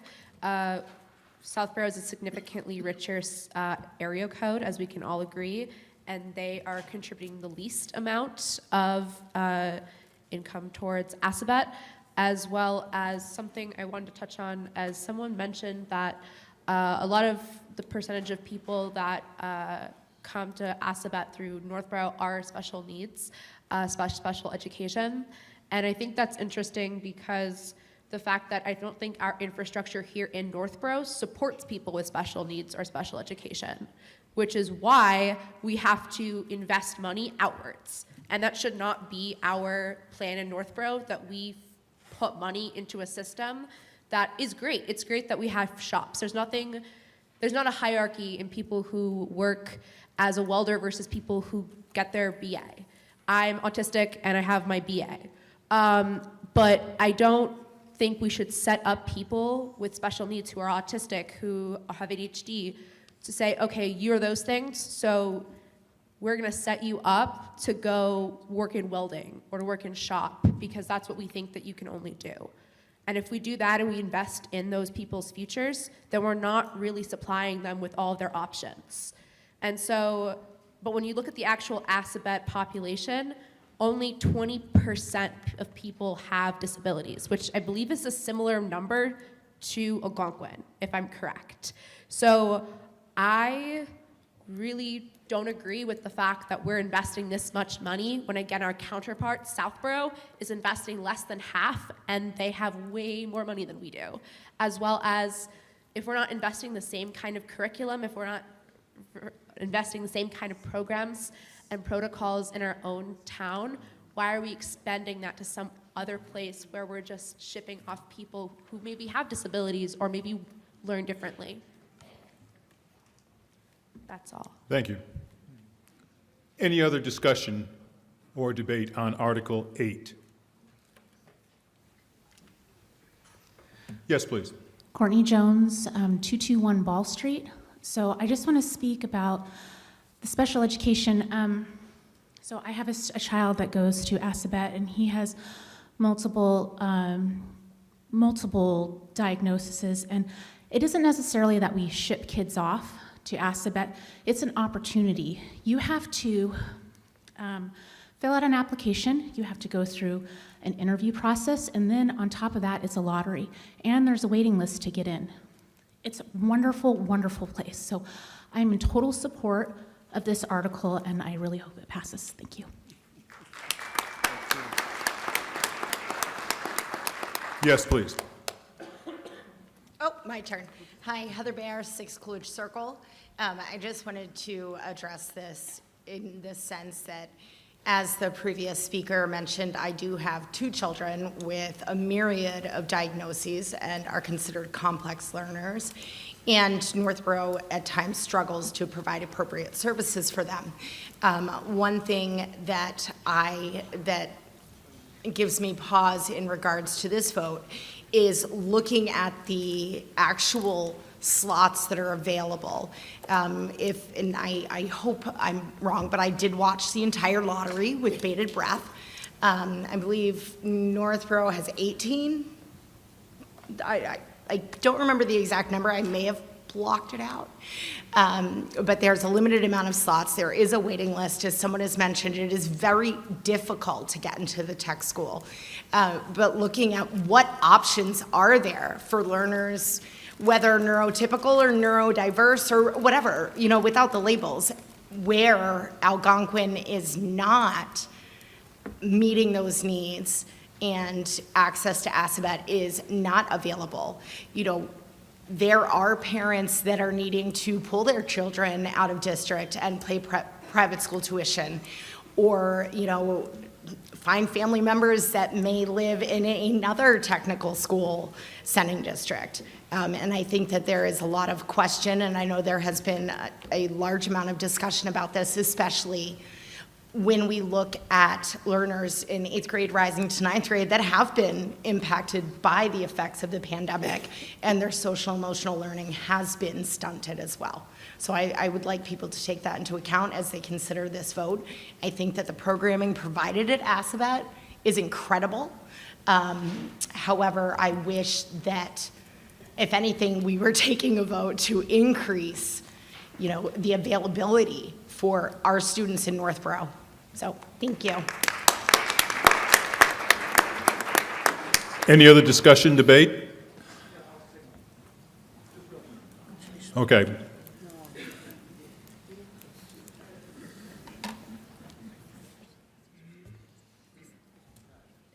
I'll speak more slowly this time. This is Michael A. Leonard, once again. Just another idea about education. Remember, ideas and how we think in paradigms are very important. But let's remove the idea from our head that education is job training.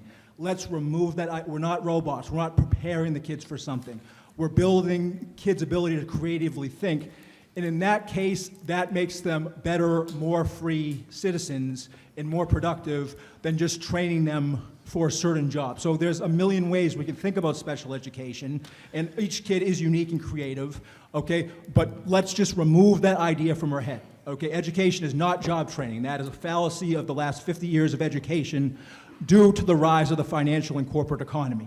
Let's just remove that idea from our head. And any educators who want to talk to me about this, I would be more than glad to talk to you. Thank you. Okay, we are on Article 8. Hearing no further discussion or debate, this is what we're voting on. I move the town vote to raise and appropriate by taxation the sum of $1,409,186 for Northborough's share of the assessment for the operation and debt service of the Assabet Valley Regional Vocational School District. The voting is open.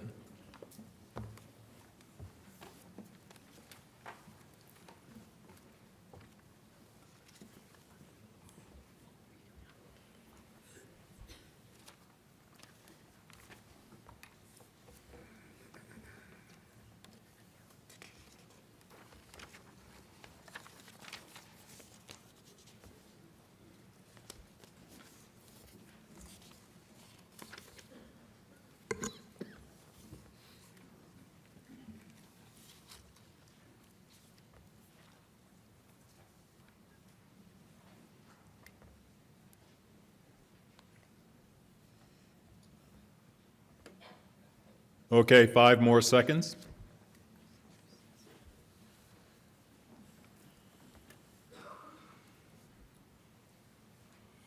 And the voting is closed. Article 8 passes. Article 9. Establishment of Stabilization Fund by Assabet Valley Regional Vocational School District. Virginia Sims George.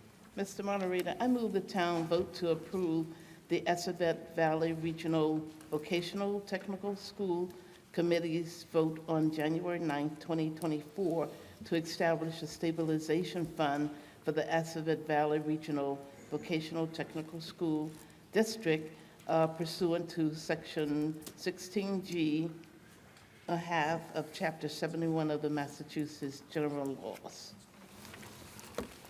Do I have a second? Second. Motion's been made and seconded.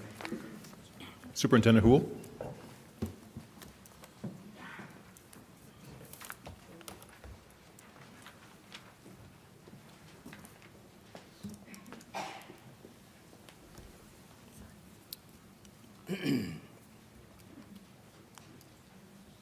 So the Assabet School Committee, this year, as I mentioned, we have 48 additional in-district students.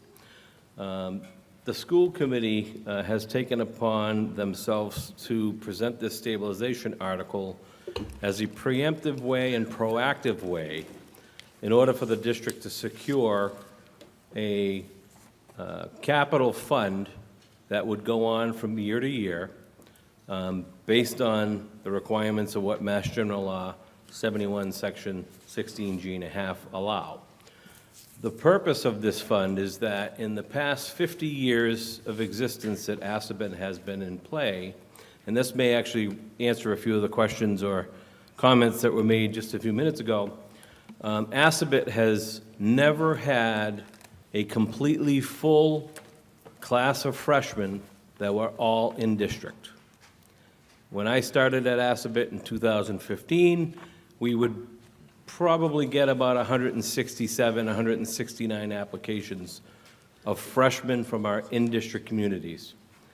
The remainder of the 275 students that we would take would come from out-of-district communities. In all of those years up to 2015, Assabet has had the ability to rely on out-of-district tuition funding from those out-of-district tuition students. Shrewsbury, Clinton, West Boylston, Leicester, Leominster, there were a number of students. So for the past 2 years, we've seen that number decrease. In my conversations with FinComs and appropriation committees over the past 4 or 5 years, we've been kind of promoting that we're seeing this trend happening. So when it comes to the application process, we're seeing upwards of 600 applications for 300 spots at Assabet. What I'm proud to say is that about 457 of those applications are coming from our in-district communities, which tells me that we're doing something right. The remainder of those are coming from out-of-district communities. However, what happens is there's some cost shifting that's happening, as you can see with the budget, with that increase that was just voted, and thank you very much for supporting us. The stabilization fund, though, where we get to a point where we're now have a dwindling ability to access out-of-district money to handle capital equipment costs and capital improvement costs. The renovation project that took place and was voted in 2013, that completed in 2016, was the first major renovation project that Assabet has come to its communities since the building was built. It was throughout that 45-year time frame or 40-year time frame that we've been able to handle capital improvements and capital equipment costs through out-of-district tuition revenue. We no longer have that as a sustainable funding source. In addition to that, we also aggressively, just like I'm sure my colleague at your comprehensive school district, seek out grant funding. But again, it's competitive grant funding, and it's not always a guarantee. So the renovation project, as well as it went for $62 million, we had MSBA that was reimbursement, 53%. We basically, it was $27 million that ended up being part of a bond that the communities are now paying down. That's over the, will be finished in 2042. But the renovation project didn't assess or address all of the issues within the district. It also doesn't address the capital equipment of larger industrial-type equipment that our school district delivery model require. This capital equipment that we'd be seeking to purchase through this capital improvement plan would be equipment that costs at a minimum of $25,000 or more and would have a lifespan of at least 10 years or more. It's not, we're not talking hand tools and things of that nature. So that's what that would look at. It would look at making sure that whether our infrastructure within the building, you know, the flooring that's 50 years old that's popping up that may have mastic in it, that may need to be replaced, and having a proactive preemptive measure.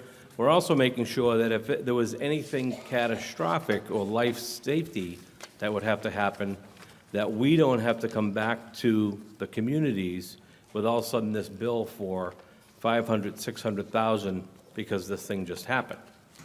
It would be nice to have a rainy day account, and I have listed all the stabilization funds from our 7 communities that have all established stabilization funds, but as the regional school district, we don't have the ability to access those funds. So part of the purpose of this is that the committee would be looking to establish this. It would be able to roll over year after year. The intent is to have no more than 5% of what our previous year's budget is in that account.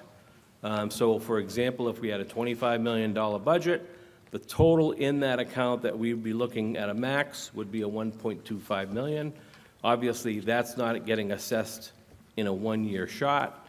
Like we have in the budget that you just passed, it's a $250,000 investment at the time, and Northborough's percentage of that was $16,438. Thank you. Any questions, discussion, debate on Article 9? Hearing none, this is what we're voting on. Well, wait. I want your input. And you want to give it, all right? Yes, The Mr. Appropriations Committee, may I get your recommendation? Thank you, Mr. Moderator. The Appropriations Committee was split 3-3 on their vote to recommend approval of this article. Thank you.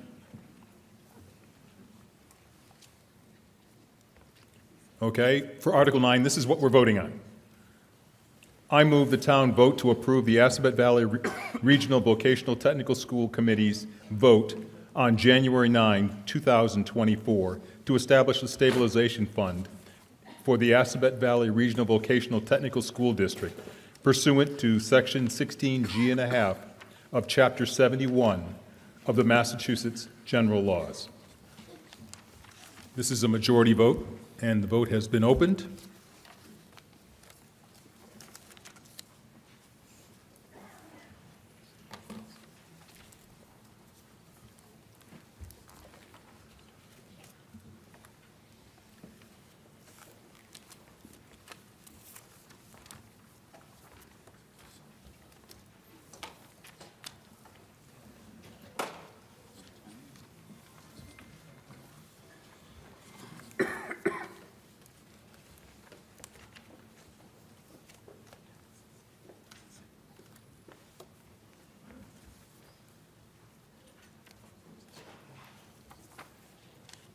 Okay, 5 more seconds in the vote.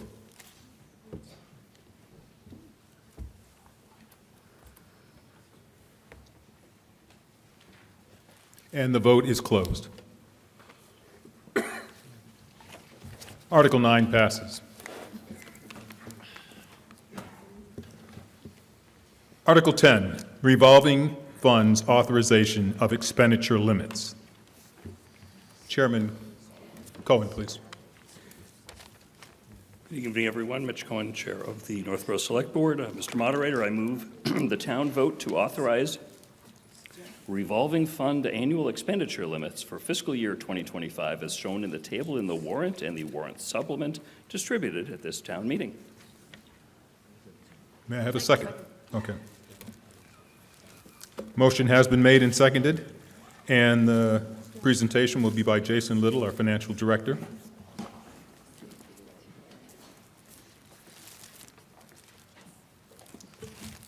Thank you.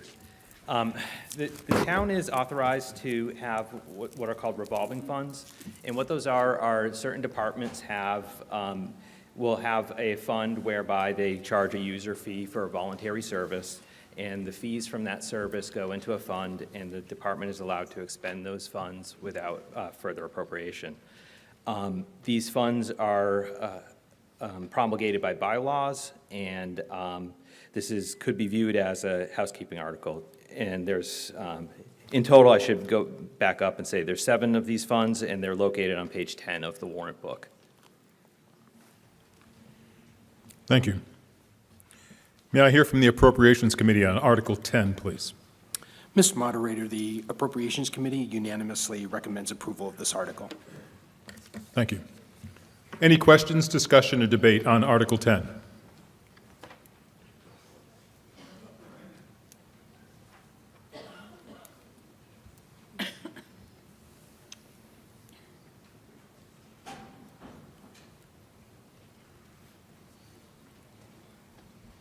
My name is, excuse me, my name is Charles Frankian. I live at 125 Howard Street. My question is, I know the town is talking about combining the health department and the Family and Youth Services office into one department. Can you tell me what, if that does pass, what the effect of these revolving funds would be? Through the moderator. The health department does have a revolving fund authorized under town bylaws. There's a limit in this article, but that wouldn't be affected by the reorganization. Thank you. Any other questions, discussion, or debate on Article 10? So this is what we're voting on. I move the town vote to authorize revolving fund annual expenditure limits for fiscal year 2025 as shown in the table in the warrant and the warrant supplement distributed at this town meeting. And the voting is open.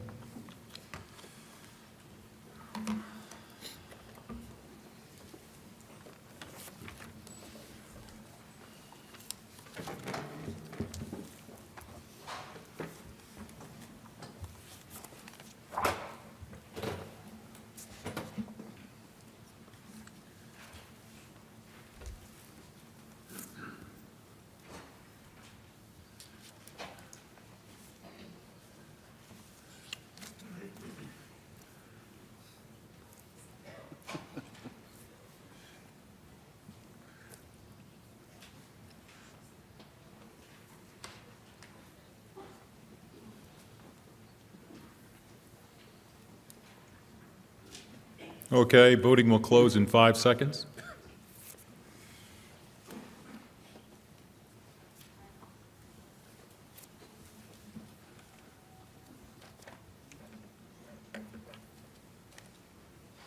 And the voting is closed.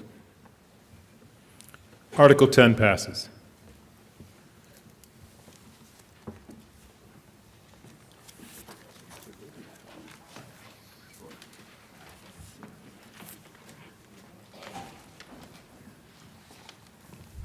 Article 11, Appropriations Committee Reserve Fund. Mr. Moderator, I move the town vote to appropriate the sum of $175,000 from free cash to the reserve fund to provide for extraordinary or unforeseen expenditures. Second. Motion has been made and seconded. Director Little, please.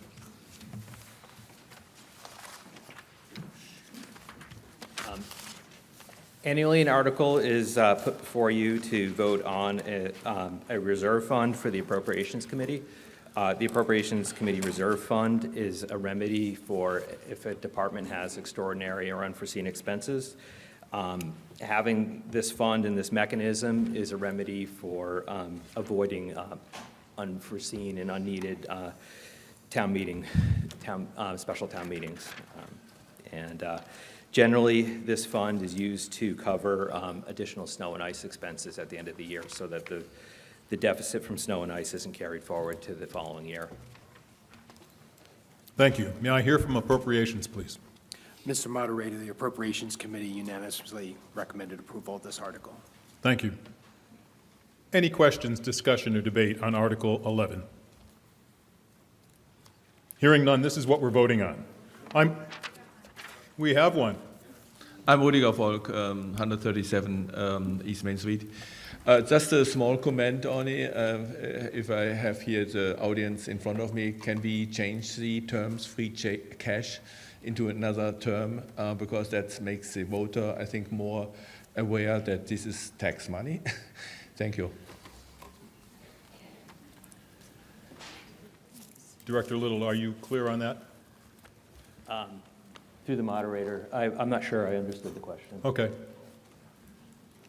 Can we get more definition on the question, please? Yeah, thank you. I made only a comment about the term which happened here tonight, probably very often, the term free cash. There is no free cash. So if my point is only if the government can change the term for the next year or so to eliminate the term free cash and find another term for this, because that makes it more understandable.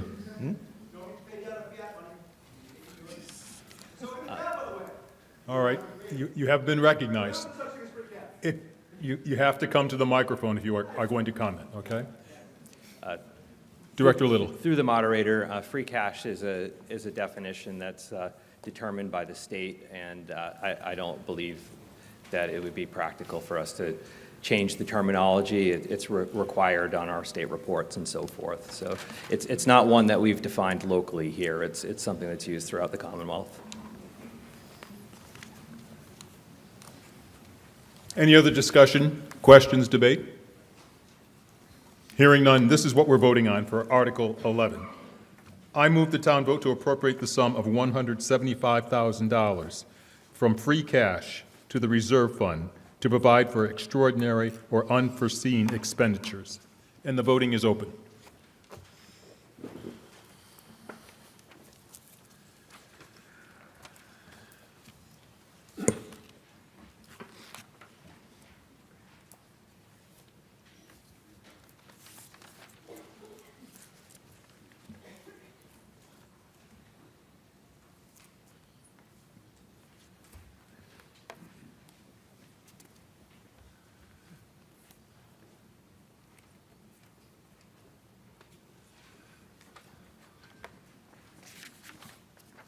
Five more seconds in the voting.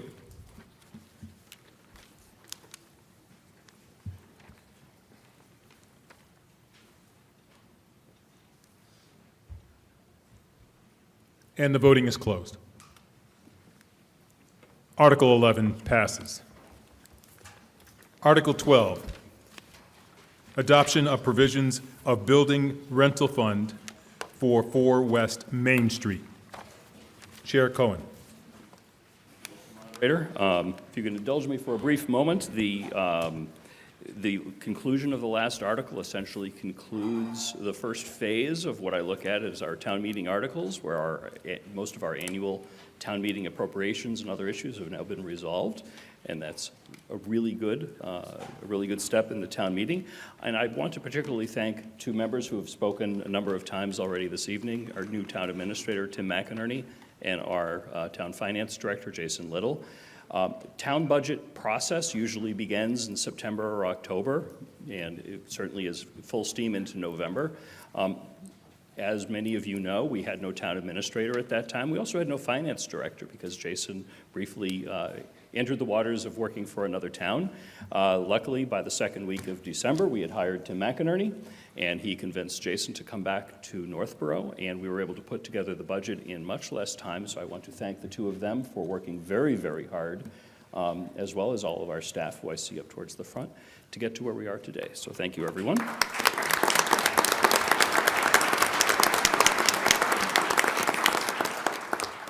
And now, I move the town vote to adopt the provisions of Mass General Law, Chapter 40, Section 3, which allows for the balances of rental receipts remaining at the end of a fiscal year in the building rental fund established for 4 West Main Street to remain in the fund, to be expended without further appropriation for the upkeep and maintenance of the building.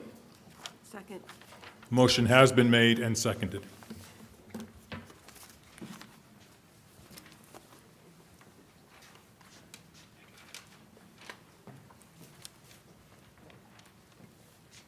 Town Administrator. Mr. Moderator, this is very self-explanatory. If anybody has questions, I'll take them. Otherwise, I won't waste your time.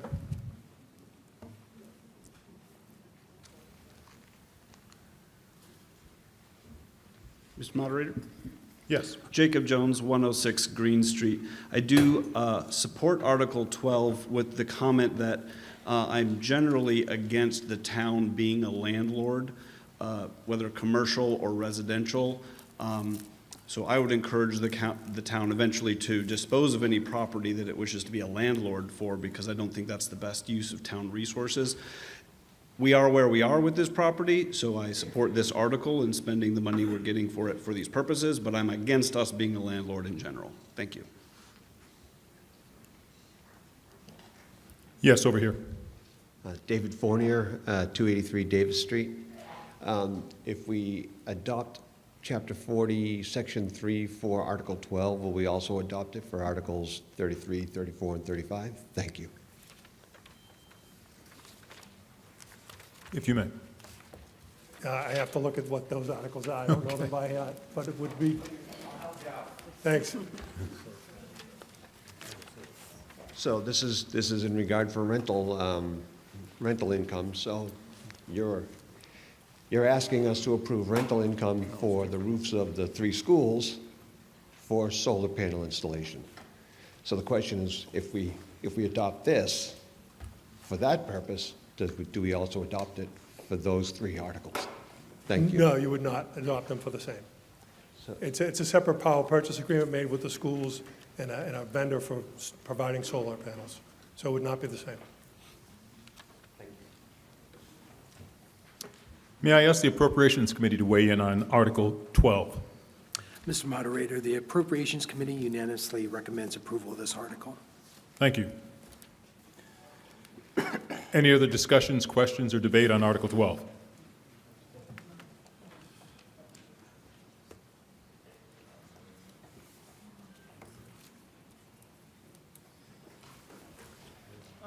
Yeah, I'm just curious where 4 West Main Street is. Someone's telling me it's the town hall, but wouldn't the town hall be on Main Street? West Main Street's near Romaines, so what building are we referring to here? Yeah, Michael Leonard, 9 Juniper Brook Road. It's at the corner of Blake Street? What's that? Blake Street? Right at Yeah, that yeah. corner of Blake Street, So- next to CVS? Oh, okay, so this is the building, right in the center of town, that massive, okay. So, but isn't that Main Street, isn't West Main Street near Romaines? Is this just a typo? I'm just curious. No, it's west. full West Main. I think it splits right there from east to Oh, west. okay, I didn't know that, okay. Thank you. From Main to west. Any other questions, debate? Hearing none. This is what we're voting on for Article 12. I move the town vote to adopt the provisions of Mass General Law, Chapter 40, Section 3, which allows for the balances of rental receipts remaining at the end of the fiscal year in the building rental fund established for the 4 West Main Street to remain in the fund to be expended without further appropriation for the upkeep and maintenance of the building. Voting is open.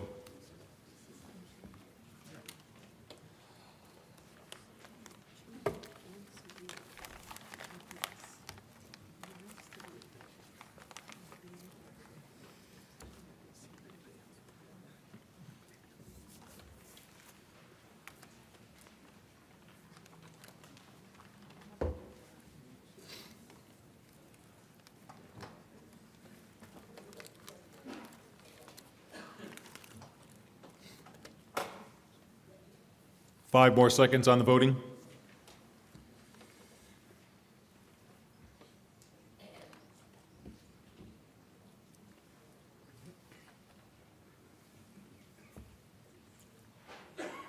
And the voting is closed.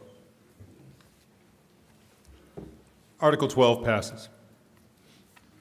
Article 13, Stabilization Fund Contribution. Chairman Cohen? Mr. Moderator, I move the town vote to appropriate the sum of $200,000 from free cash to the stabilization fund for transfer in fiscal year 2024. Second. Motion's been made and seconded. Director Little, please. Thank you again. The town has a reserve policy that contemplates the stabilization and free cash as being what comprises the town's reserves. As you saw with our budget presentation, our reserves are being maintained at 8%. This transfer, which is being proposed for $200,000 to move from free cash to stabilization, it could be kind of described as being akin to, in your personal life, moving money from your checking to your savings account. This article would help us maintain our reserves at 8% and would also demonstrate to the bond rating agencies when we go out and we enter the tax-exempt debt market annually, and this would help us preserve our bond rating. Thank you. May I hear on the recommendation from the Appropriations Committee? Mr. Moderator, the Appropriations Committee unanimously recommends approval of this article. Any discussion, debate on Article 13, please? Hearing none, this is what we're voting on. I move the town vote to appropriate the sum of $200,000 from free cash to the stabilization fund for transfer in fiscal year 2024. And the vote is open.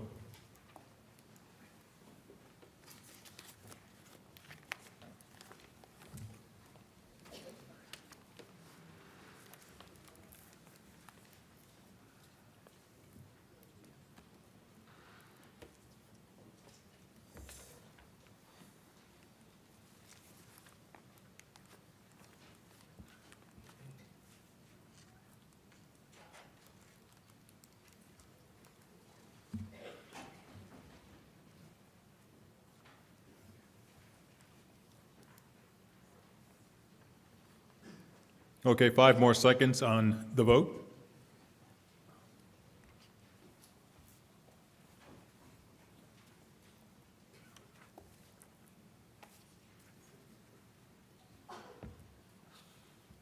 And the vote is closed. Article 13 passes. Article 14, Senior Tax Relief.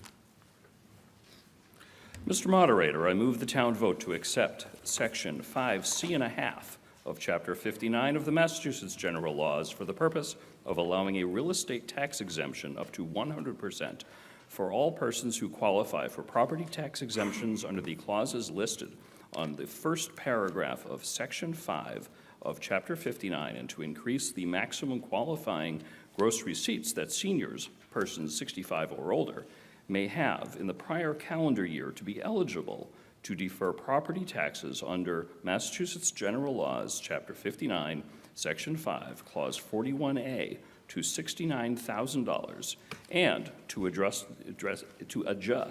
the exemption authorized under Massachusetts General Laws, Chapter 59, Section 5K, concerning the so-called Senior Work-Off Program, under which seniors may reduce their property tax liability in exchange for services provided to the town by allowing the maximum reduction of the real estate property tax bill to be based on 125 volunteer service hours in a given tax year rather than the statutory dollar amount of $2,000 or whichever is more. Second. Motion has been made and seconded. Director Little, please.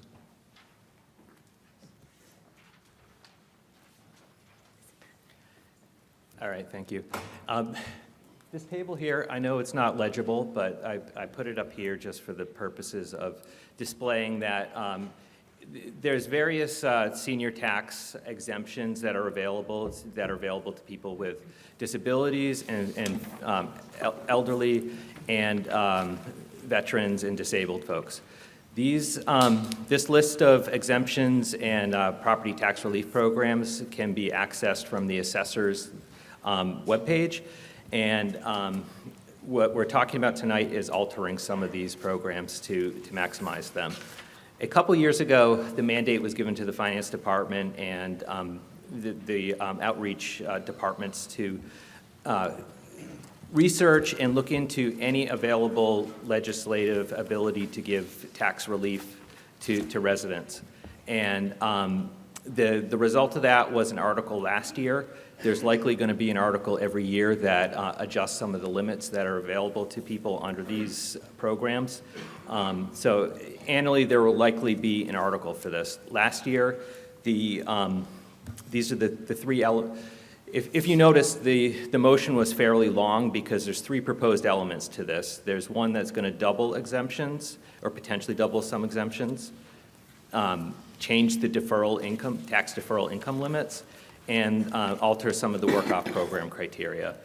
Last year, the article was solely focused on deferral income limits, and in the future, it may solely be that again in the future.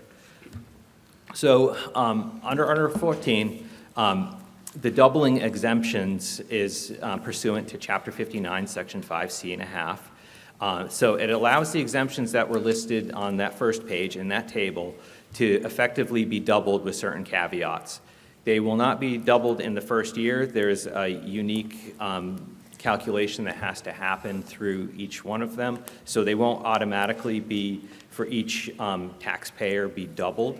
But there is a provision for them to potentially double over time. The exemptions here are funded from the town's overlay. So the second aspect of this article is adjusting the deferral income limit pursuant to Mass General Law, Chapter 59, Section 5K, Clause 41A. This, in effect, is similar to reverse mortgage, where somebody can defer paying taxes and they pay a much lower interest rate up until their estate settles the tax bill at the end.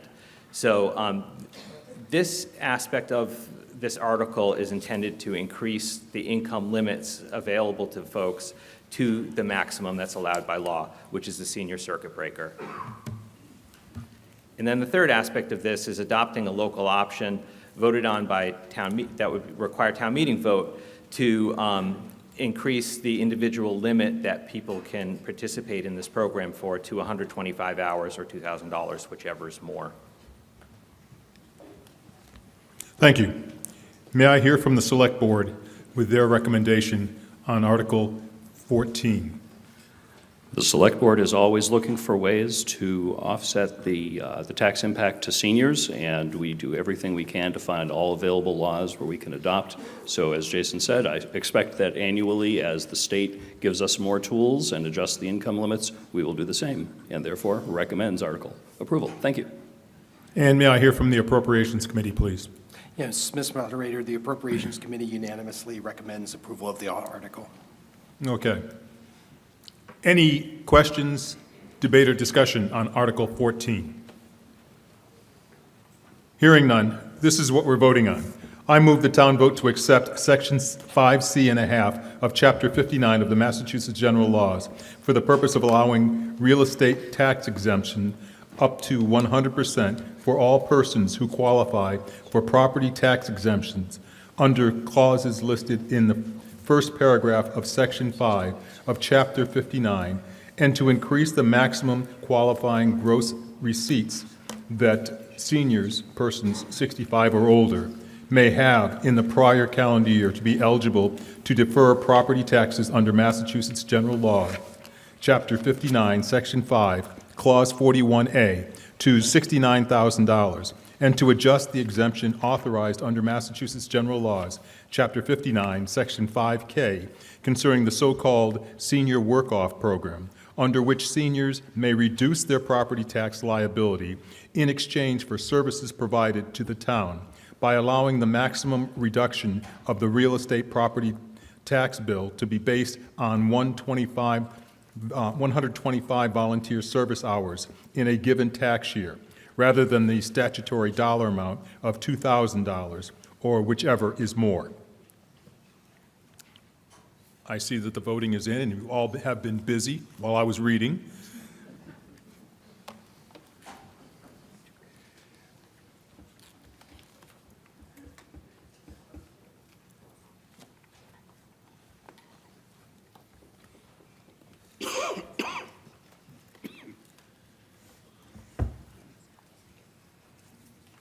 Five seconds.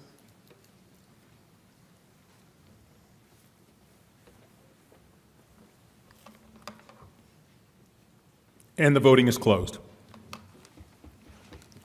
Article 14 passes. Article 15, appropriation of funds for legal settlement for Marlborough sewer case. Chair Cohen.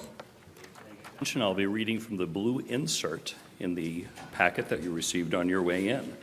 Mr. Moderator, I move the town vote to appropriate the sum of up to $7,619,607 for payment towards the settlement of the sewer use fee litigation with the City of Marlborough in Worcester Superior Court Civil Action Number 1685CV01772, subject to the execution of appropriate releases and a settlement agreement with the city, and the execution of an intermunicipal agreement with the city for shared wastewater services at the Westerly plant for the maximum period allowed by law, and to meet said appropriation, the sum of up to $7,619,607 be transferred from sewer enterprise free cash.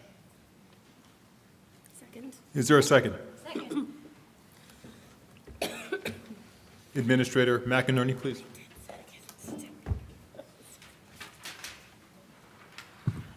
Good evening again. Excuse me. As people may know, all of our wastewater goes to the city of Marlborough. In 2010, our IMA, intermunicipal agreement, expired. And in 2015, they arbitrarily and capriciously started to charge us a rate that was way beyond the original IMA. So we ended up in litigation. The chairman just read the litigation piece. When we put this article together, it was more of a placeholder in hopes of getting some traction with a newly elected mayor. And of course, I was new in December. So we started to have the conversation about settling this. I will tell you from 2015 until now, you've been charging a higher rate and been collecting a higher rate in anticipation of this settlement or this judgment coming. A special master was initiated by the court to do some math on numbers for our past use, and it included interest that we would refute in any given day because the court has a standard 12% that they just issue against judgments, and 12% for municipal is unheard of in terms of us earning that kind of money on interest. Ours has been like around 1% up until recently. I'm going to rely a little bit on Scott Charpentier because he has been with this almost from the beginning. But the long and short of it is, up until today, we thought we were going to pass over this article. And we have 3 items in the IMA, this intermunicipal agreement, that we want to get done with the city so we can pay the bill that we're rightly owed to the city, but we want it to be fair, and we want to have a long-term IMA. So this is contingent upon a successful negotiation of the IMA. I hope to use this article, if it were to pass, as leverage to get the city to, A, take the settlement as discussed, and has to have an IMA that's beneficial to the community of Northborough. If you have technical questions on it, Scott will be right up here with me. So I'm here for questions that the body may have. Come on. Before Scott answers all the questions, I'm going to ask the Select Board to give a recommendation on Article 15, please. Thank you, Mr. Moderator. The Select Board very much definitely recommends approval of this article as the best way to pay what we know we will eventually have to pay anyway. Thank you. And may I hear from the Appropriations Committee, please? Mr. Moderator, based on the updated information, the Appropriations Committee unanimously recommends approval of this article. Thank you. There's a question right here. Thank you. Fran Backstrand, 76 Cedar Hill Road. Just a point of clarification. I've never seen an article where, when we're looking to appropriate funds, we say a sum up to. We have a set dollar amount, and if it doesn't come to that, we don't spend it. But why in this case is it up to the $7 million? Mr. Moderator, we wanted flexibility when we have these discussions with the city to go up to the amount that the special master has presented as a number. We'd like it to be lower, obviously, to keep the fund balance. I should mention this, the fund balance in this account, because you've been paying sewer fees for 12 years, 15 years, has been accumulating. So there'll still be a balance in there of $529,000. Okay, all right, thank you. But just a follow-up, aren't we showing our hand by showing exactly what we will negotiate up to? I mean, why would they say lower? They already know we'd go as high as the $7.6 million. That's been the discussion we had with the legal team up till 4 o'clock this afternoon. So we went back and forth. This is the worst case scenario that we believe we would accept from the special master's ruling. If it was more than this, we would appeal it and continue to appeal it. So we just need some leverage to say we are up to this amount. We may end up paying the full amount. Okay, thank you. Yes, over here, please. Yes, Michael Leonard, 9 Juniper Brook Road, Northborough, Massachusetts. Listen, we have a lot of creative, highly educated people in this town. Their population is about 14,000, if not more, latest estimate. Please give me a reason why we can't create our own wastewater plant with all this money in this nonsensical litigation in court, wasting all this money for nothing, okay? And build our own wastewater. We can do it if we're creative enough. We have enough creative people, we have enough engineers, we can do it. We don't have to be dependent on other towns or agreements or litigations. So let's really, really think about it. Second of all, I want to remind you that if you do collect interest on loans, you are going to the lake of fire. So please remember that. I know most of you don't believe that, but on the day of judgment, we'll see what happens. So God bless. Over here, please. Mr. Moderator, Chris Woodcock, 18 Increased Ward Drive. Having worked on this with the town's legal team for over 15 years, this is an amazing deal for the town of Northborough. Anybody who votes against this is making a huge mistake. The city of Northborough is looking at 3 times this amount from the town, more than 3 times this amount. We don't have another option. The state and federal government will not allow us to build our own treatment plant. And even if they would, it would cost us millions and millions of dollars. This is a phenomenal deal. Any other discussion? Over here, please. Rudiger Volk, 137 East Main Street. Thank you very much for the enlightenment of the effort and the relationship of this amount and what, when we don't agree, what we should maybe pay. My question is this amount and all, would the costs which you apply for the customer, us, who is on the sewer system of Northborough or Marlborough, would be this covered by these customers, or is it a general taxpayer fund which covers a part of the cost of the sewer system. Could you answer me this question? Or I ask? can. Mr. Moderator, just to go back to this word of free cash, this is fund balance inside of this particular enterprise fund. And these were receipts already collected, we held in reserve, held in that account as free cash, as reserves for this particular purpose. And under Mass General Law, any enterprise fund has to be self-supporting, and to pay this judgment would have to come from those funds to maintain and be consistent with that law. Thank you. Over here, please. Jason Perot, 27 Treetop Circle. Can you just comment briefly? From my understanding, this dollar amount represents both operational costs that we might be on the hook for over this period of years, but also some of the capital costs when the plant was renovated or expanded back in 2010-ish timeframe. Scott Charpentier, Public Works Director. That's correct. This includes both operation and maintenance costs dating back to the original arbitrary and capricious bills that they sent out in 2015. It also includes the debt service associated with the treatment plant expansion that was done in 2008. These funds, excuse me, have been collected from the ratepayers throughout these years with the expectation that we will end up having a settlement or a judgment. As Tim indicated, those funds are in our retained earnings and are allocated specifically there for a settlement or a judgment. So yes, it does include both operating and debt service. Any other questions on Article 15? Hearing none, this is what we're voting on.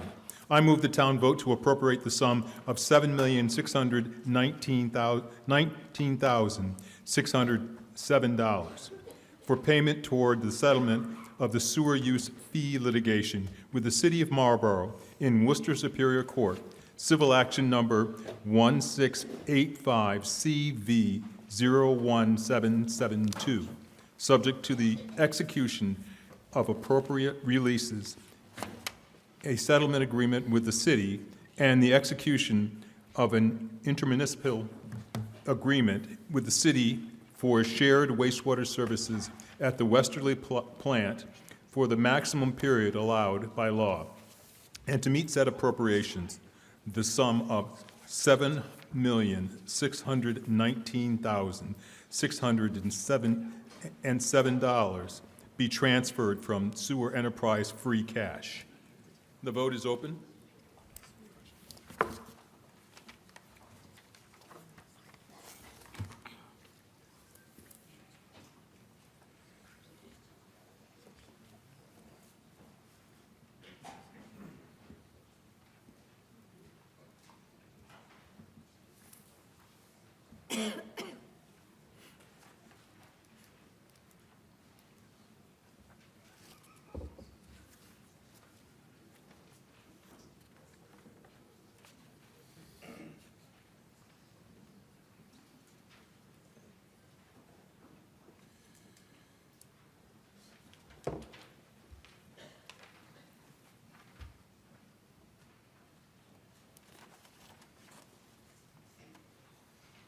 Five seconds.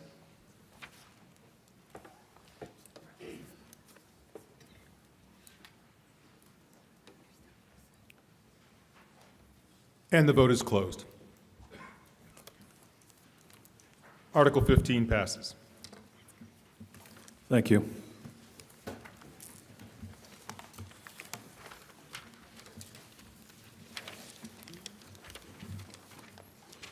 Article 16, please. Mr. Moderator, I move the town vote to appropriate the sum of $140,000 for the use of the police department for the purchase of 2 new police vehicles, and to meet said appropriation, the sum of $140,000 to be transferred from free cash for expenditure in fiscal year 2024. Second. Motion has been made and seconded. Chief Griffin?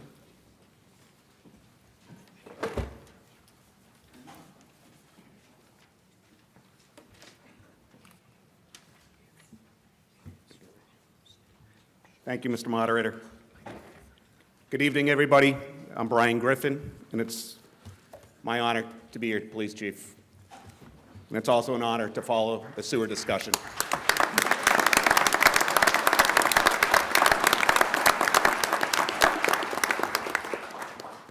The Northborough Police Department is seeking approval for the replacement of 2 police cruisers. We are requesting $140,000 to acquire and upfit 2 2024 Ford Police Interceptor utility vehicles. This cost encompasses the conversion of these vehicles into emergency units, which includes installation of lights, sirens, detainee transport protection, graphics, computers, radar, and much more. Our department operates on a 10-year replacement schedule, which has proven effective managing our fleet efficiently. Each year, depending on the schedule, we request funding for the replacement of either 2 or 3 vehicles. This is a 2-vehicle year. Typically, patrol vehicles are traded in after 4 years of service or 100,000 miles, while administrative vehicles are replaced every 6 to 8 years or 100,000 miles. It is crucial to adhere to this schedule to ensure that our fleet remains reliable and adequately equipped for the demands of police work. I thank you for your support and consideration. Thank you. May I hear from the Appropriations Committee on Article 16, please? Mr. Moderator, the Appropriations Committee unanimously recommends approval of this article. And may I hear from the Financial Planning Committee, please? Mr. Moderator, Financial Planning Committee unanimously approves Article 16. Thank you. Are there any questions, concerns, issues on Article 16? Yes, right over here. Mr. Moderator, Jacob Jones, 106 Green Street. I support our police, I support our fire, I support our Department of Public Works. I'm perhaps the unfortunate one to volunteer and stand up to make a point that may be made in the future. I am in disagreement with the replacement schedules that we have for the fire department, for the police department, and for the Department of Public Works for our vehicle fleet. And for that reason, I am going to be, unfortunately, not supporting each of those articles. I won't stand up each time. I'll just say that one time. I would like to know what happens to our vehicles in the police fleet that are 4 years old and therefore not deemed adequate for our town to use. I'd like to know what happens to them. Secondly, I think most of the town people could appreciate that most vehicles are good to use for more than 4 years. And I think that my final comment will be, I supported the article.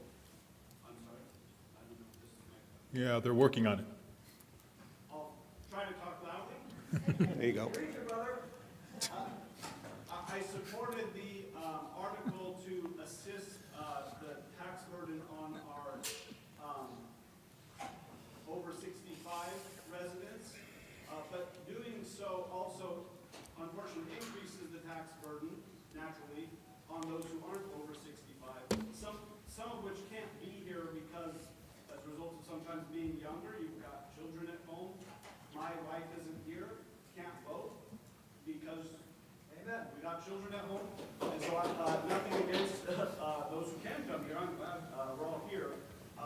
But because I do support assistance for those with fixed incomes and who are older, I would also ask the town to support those who are younger and putting more of the tax burden, to be sensitive of the tax burden that we're putting on ourselves. And so while it is, I absolutely support these departments and the work that they do, I ask that we reconsider the replacement cycle for our vehicles. And because of that, I'm going to respectfully not support these articles. Thank you. Thank you. Chief, would you like to respond to that? Yes, thank you. I understand your point about it does seem 100,000 miles in 4 years does not seem like a lot. Most people probably wouldn't turn in their vehicles at that young of an age. These are emergency vehicles that are operating sometimes upwards of 16 hours a day, 365 days a year.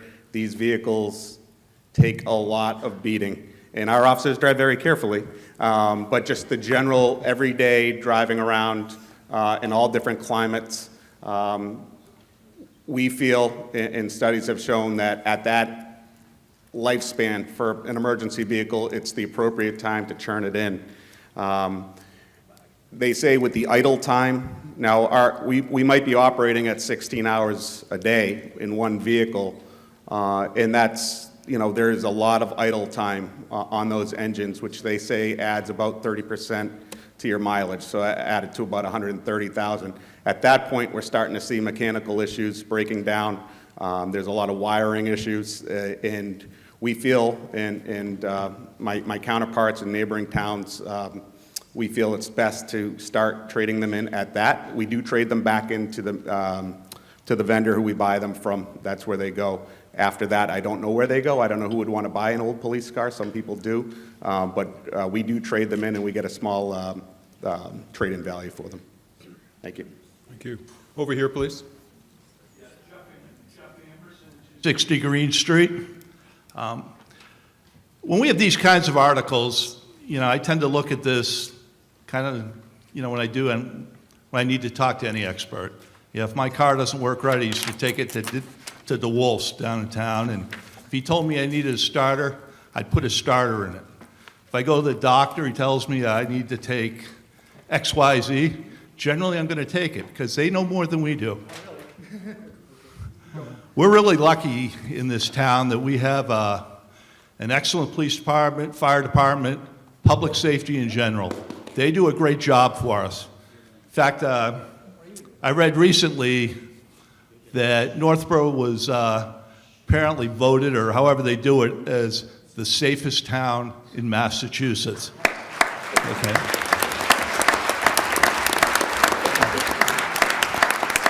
That doesn't just happen. That's not random. It's because we have a great leadership team and great people, running the show for us. So, why don't we follow their lead? They know more about this than we do. Let's just support this and get on with life. Thank you. Over here, please. Yeah, I'm Rüdiger Volk again. Yes, I miss a little bit the transparency of your vehicles. I was yesterday, for example, at the police station. I saw 8 vehicles outside, and I think there were only 2 people or 3 people as a staff member in it. What is the excess of amount of cars which you have? I don't see could be the enrollment of new cars be extended, of 4 or 5 years. We do. In recent years, we've been keeping like 2 extra vehicles as backup when we do have an issue with mechanical issues. And unfortunately, some of the vehicles we've been purchasing develop mechanical issues. Again, there is a lot of wiring that goes into these, and therefore we do keep 2 extra vehicles for backup purposes if we really needed them. If our vehicles go out to the shop, they could be out there for 3 to 5 days, and we can't be without those cars, so we do keep a couple extras as backup. And also we have administrative vehicles too. Detectives have vehicles, so that's our fleet. Over here, please.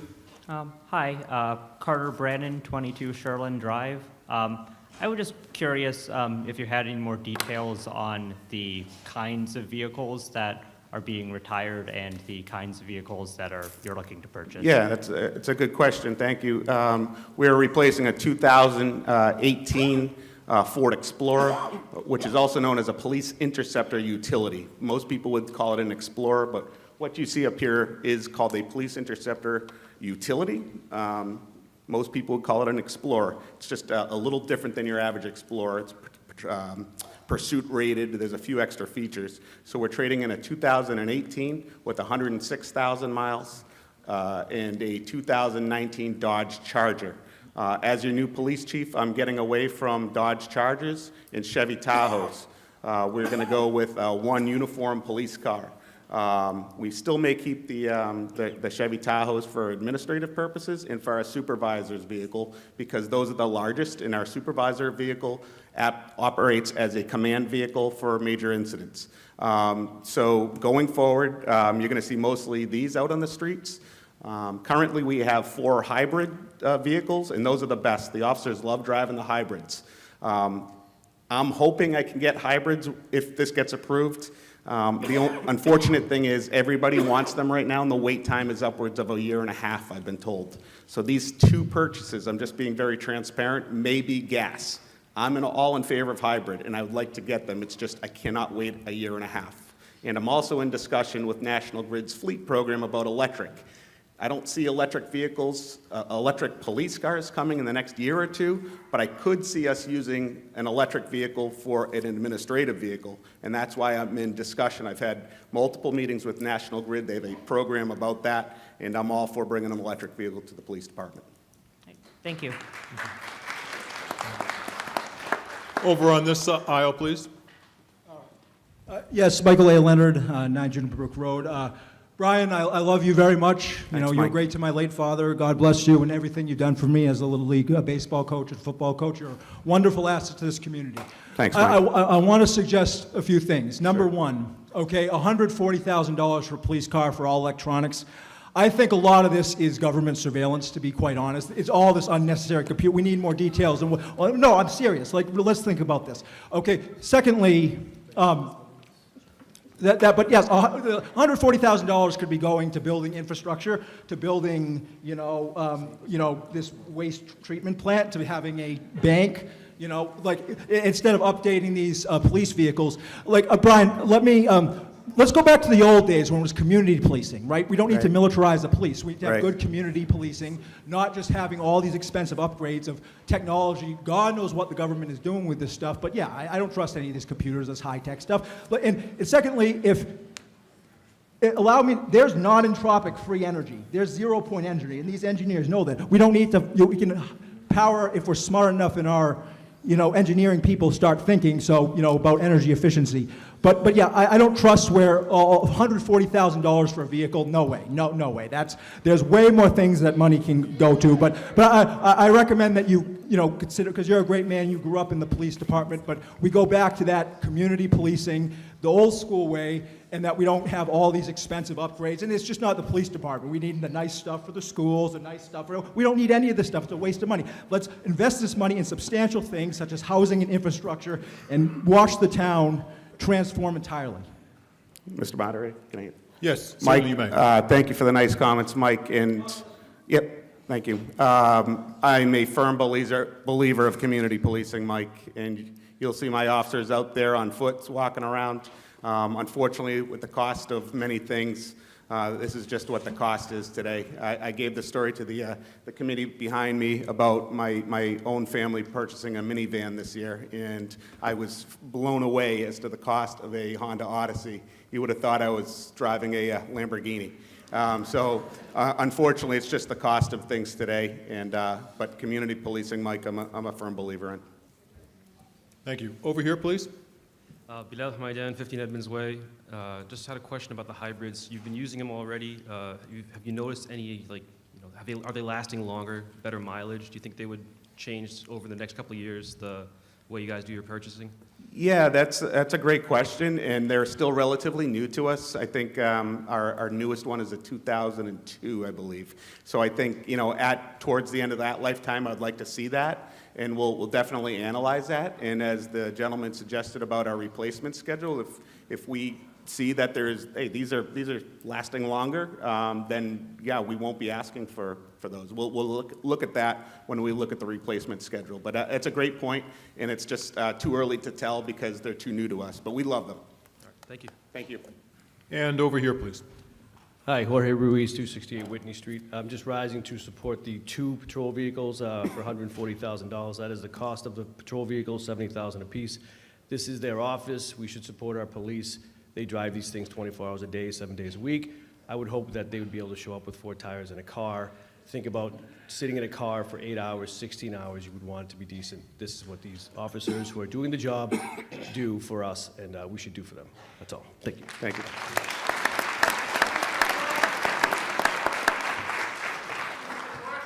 There is one more person in the... Yes. Janet Robbins, 44 Brigham. Let's get the officers their cars. There's 2 cars. That's $70,000 per car. It's a good deal. Let's support the police. You'll make the money of having the safest town in Massachusetts up in the value of your house. All right, for Article 16, this is what we're voting on. I move the town vote to appropriate the sum of $140,000 for the use of the police department for the purchase of 2 new police vehicles, and to meet said appropriation, the sum of $140,000 be transferred from free cash for expenditure in fiscal year 2024. The voting is open.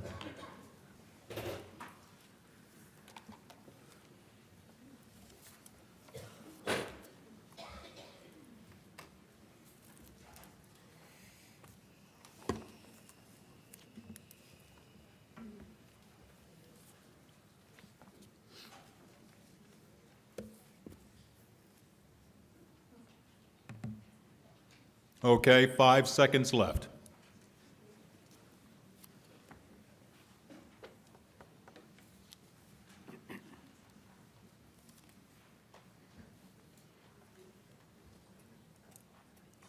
And the voting is closed. Article 16 passes. Article 17, CIP Fire Rescue 1 replacement.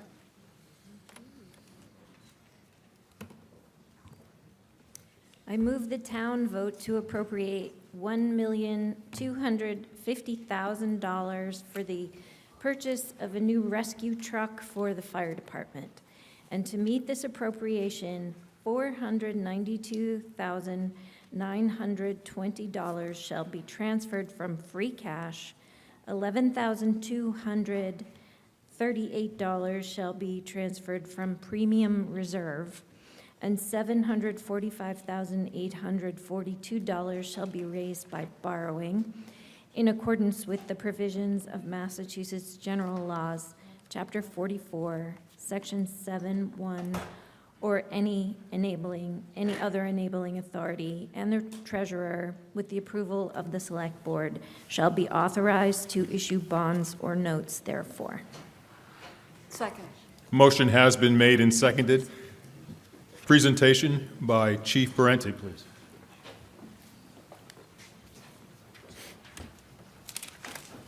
Thank you, Mr. Moderator. As the slide says, we're replacing our 2004 rescue pumper, which was originally purchased to do multiple tasks. It's overloaded, it's overtasked. We have, as our mission keeps changing, as we're expected to do more and more, we keep putting more and more equipment on there, and it's time to replace the truck. It was originally planned to be replaced in 2004. Last year, or this year. We had to push it out because we had to replace engine 1 last year because we had a pump problem. So as I stood in front of you last year and I said, prices of fire trucks are going up, guys, and I don't know what I can do about it.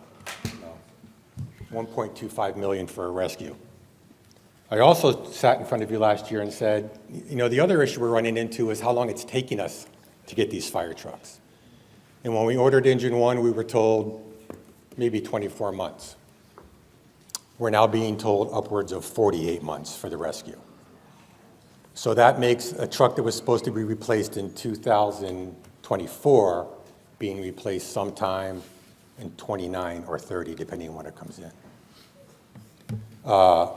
And we don't know. It could be sooner, but we're working on that. The total price of $1.25 million, as Select Person Wicks had pointed out, $492,920 is from free cash. $11,238 is being transferred from premium reserve, so that's $504,158 that does not need to be raised by taxes. The balance of $745,842 will need to be borrowed, and we ask for your support. Thank you. Thank you. May I ask for the recommendation from the Appropriations Committee? Mr. Moderator, the Appropriations Committee unanimously recommends approval of this article. Okay, and may I hear from the Financial Planning Committee?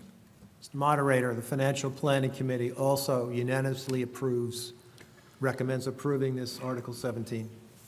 Thank you. Any questions, concerns on Article 17?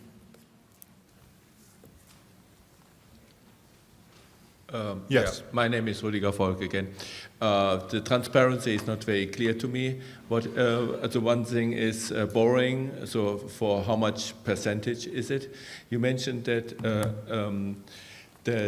a year ago you proposed it and you had a pump problem. What was the cost? What was the increase of the truck from last year to this year? And what would be the proposed projected increase of truck when we delay it for another year? Right, so last year we got an engine for $900,000.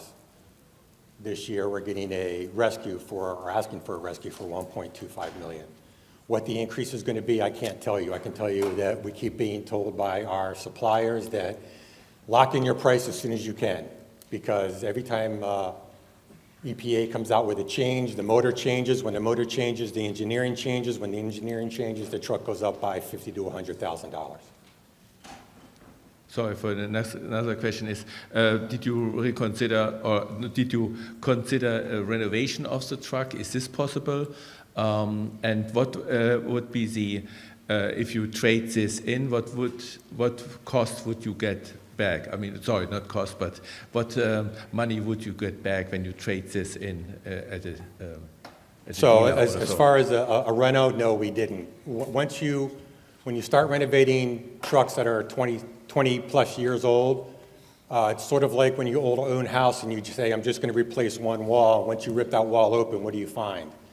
2x4s with bark still on it and knob and tube wiring and God knows what else. It's the same thing with an engine. Once you start doing a renovation, you find more and more and more stuff. As far as, I'm sorry, the second half of your question was? Oh, the trade-in, yeah. We don't know our trade-in value until we actually go out and work with different vendors, and then they'll come in and each vendor proposes. We tell them what we have to trade, and they send someone to look at it, and it could be $20,000, it could be $10,000. They buy it, and then they turn around, and I don't know what they do with it. Most of them go overseas to departments in Europe or in Asia, and that's where they're used. Over here, please. Tristan Bezant, 104 Green Street. And I support keeping our infrastructure and our vehicles up to date. I think that's important. I have a question, though, about the funding source. I noted that the Finance Committee in their review had suggested that rather than borrowing to fund this, that there were some other sources, particularly ARPA. And I know this was part of a discussion last year, and those funds were ultimately not used. And as of this town meeting, there's just shy of $1.8 million remaining that need to be appropriated by the end of 2024. Taking the fire truck out of that, or some other articles that were in the town meeting that would free up money to then fund the fire truck, that'd still leave over $500,000 in ARPA that as of yet, it's my understanding, is there's no plan and it's not appropriated yet. So I think that maybe I would ask the town look at ways of using funding that is there that doesn't add to the tax burden and take from other sources. Thank you. Before we... I can address the ARPA question if you'd like. Certainly, if you'd like to do that. Mitch Goen, Chair of the Select Board. This particular article would not be eligible for ARPA funds. The requirements for ARPA is one, as you said, that the decision needs to be made by the end of calendar year 2024. The expenditure also needs to be made by the end of calendar 2026. As the Chief said, we won't have the truck in time. So if we appropriated that money, it would get locked in at the end of 2024. We wouldn't be able to do anything with it. And in 2 years, because we wouldn't have the truck, that money would go back to the federal government. So we're not going to consider ARPA for this truck. Okay, before we talk about a vote, I need to inform you that because there is borrowing in this article, it requires a 2/3 vote to pass. And even though we will see the numbers that come up on the screen when we've had our vote, I still need to verbally declare that it has met the 2/3 requirement. Okay? With that being said, this is what we're voting on. I move the town vote to appropriate $1,250,000 for the purchase of a new rescue truck for the fire department, and to meet this appropriation, $492,920 shall be transferred from free cash. $11,238 shall be transferred from premium reserve, and $842 shall be raised by borrowing in accordance with the provisions of Massachusetts General Laws, Chapter 44, Section 7(1), or any other enabling authority, and the treasurer, with the approval of the Select Board, shall be authorized to issue bonds or notes therefore. The voting is open.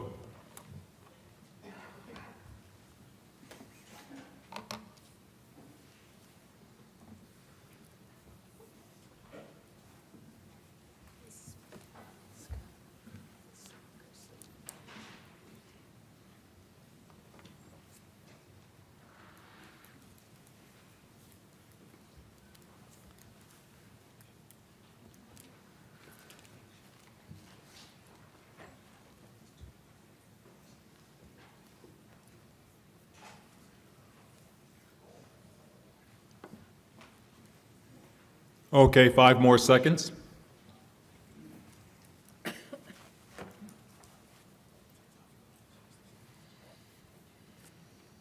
And the vote is closed. I declare that Article 17 passes by the required 2/3 vote. Thank you very much.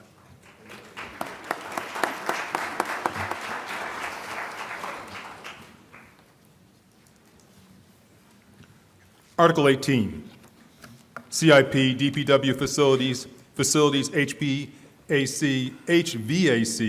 upgrades and modernization. I move the town vote to appropriate the sum of $250,000 for the use of the Department of Public Works to fund replacement of select heating, ventilation, and air conditioning equipment at the police station, library, and senior center, and to meet said appropriation of $250,000 to be transferred from free cash for expenditure in fiscal year 2024. Motion has been made and seconded. Presentation by our DPW director.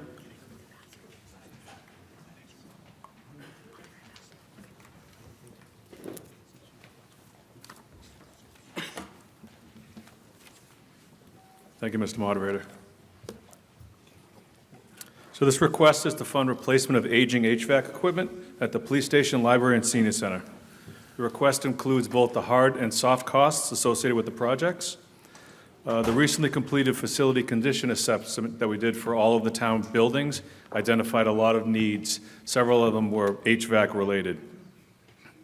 Excluding any unforeseen emergencies that may arise, the plan is to replace both ductless and standard split systems at the police station and at the library to replace and reconfigure the geothermal, at the senior center to replace and reconfigure the geothermal system to allow more system flexibility. And at the library to replace some air conditioning units that are having humidity controls in the large meeting room. Thank you. May I hear from the Appropriations Committee on Article 18, please? Mr. Moderator, the Appropriations Committee voted unanimously to recommend approval of this article. Thank you. And may I hear from the Financial Planning Committee, please? Mr. Moderator, the Financial Planning Committee voted unanimously to recommend this article. Thank you.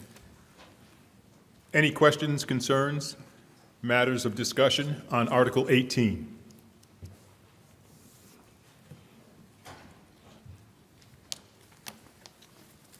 Yes, over here. I'm John Courtney. I live at 14 Kristen Drive. The question I have is the $250,000 net of incentives that you can get from Mass Save or the utilities? It is not net as of yet. We do not get the incentive values until the design is done and the equipment is selected and submitted to National Grid and/or Eversource. So the process is you get a design firm on board, they come in, they spec out the equipment, that design firm then submits it to National Grid or Eversource, they then indicate what the incentive is, at which point we can go out for construction bids. Any funds that are not expended go back into the free cash coffers. Okay, thank you. You're welcome, sir. Any other questions on Article 18? Hearing none, this is what we're voting on. I move the town vote to appropriate the sum of $250,000 for the use of the Department of Public Works to fund replacement of select heating, ventilation, and air conditioning equipment at the police station, library, and senior center, and to meet said appropriation of $250,000 be transferred from free cash for expenditure in fiscal year 2024. The vote is open.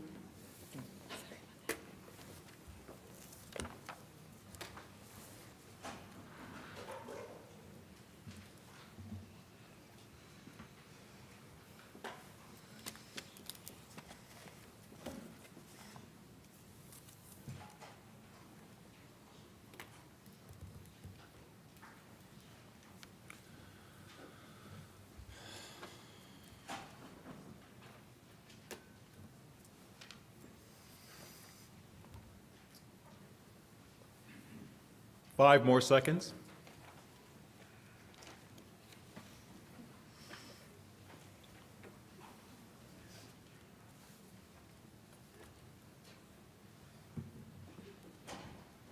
And the vote is closed. Article 18 passes. Article 19, CIP DPW Facilities, Police Station Siding Replacement. I move the town vote to appropriate the sum of $540,000 for the use of the Department of Public Works to fund replacement of exterior building siding and trim at the police station building, and to meet said appropriation transfer $470,000 from free cash for expenditure in fiscal year 2024 and $70,000 from the surplus balance in Article 16 from the April 2023 annual town meeting for expenditure in fiscal year 2024. Motion has been made. Second. And seconded. Mr. DPW Director. Thank you, Mr. Moderator.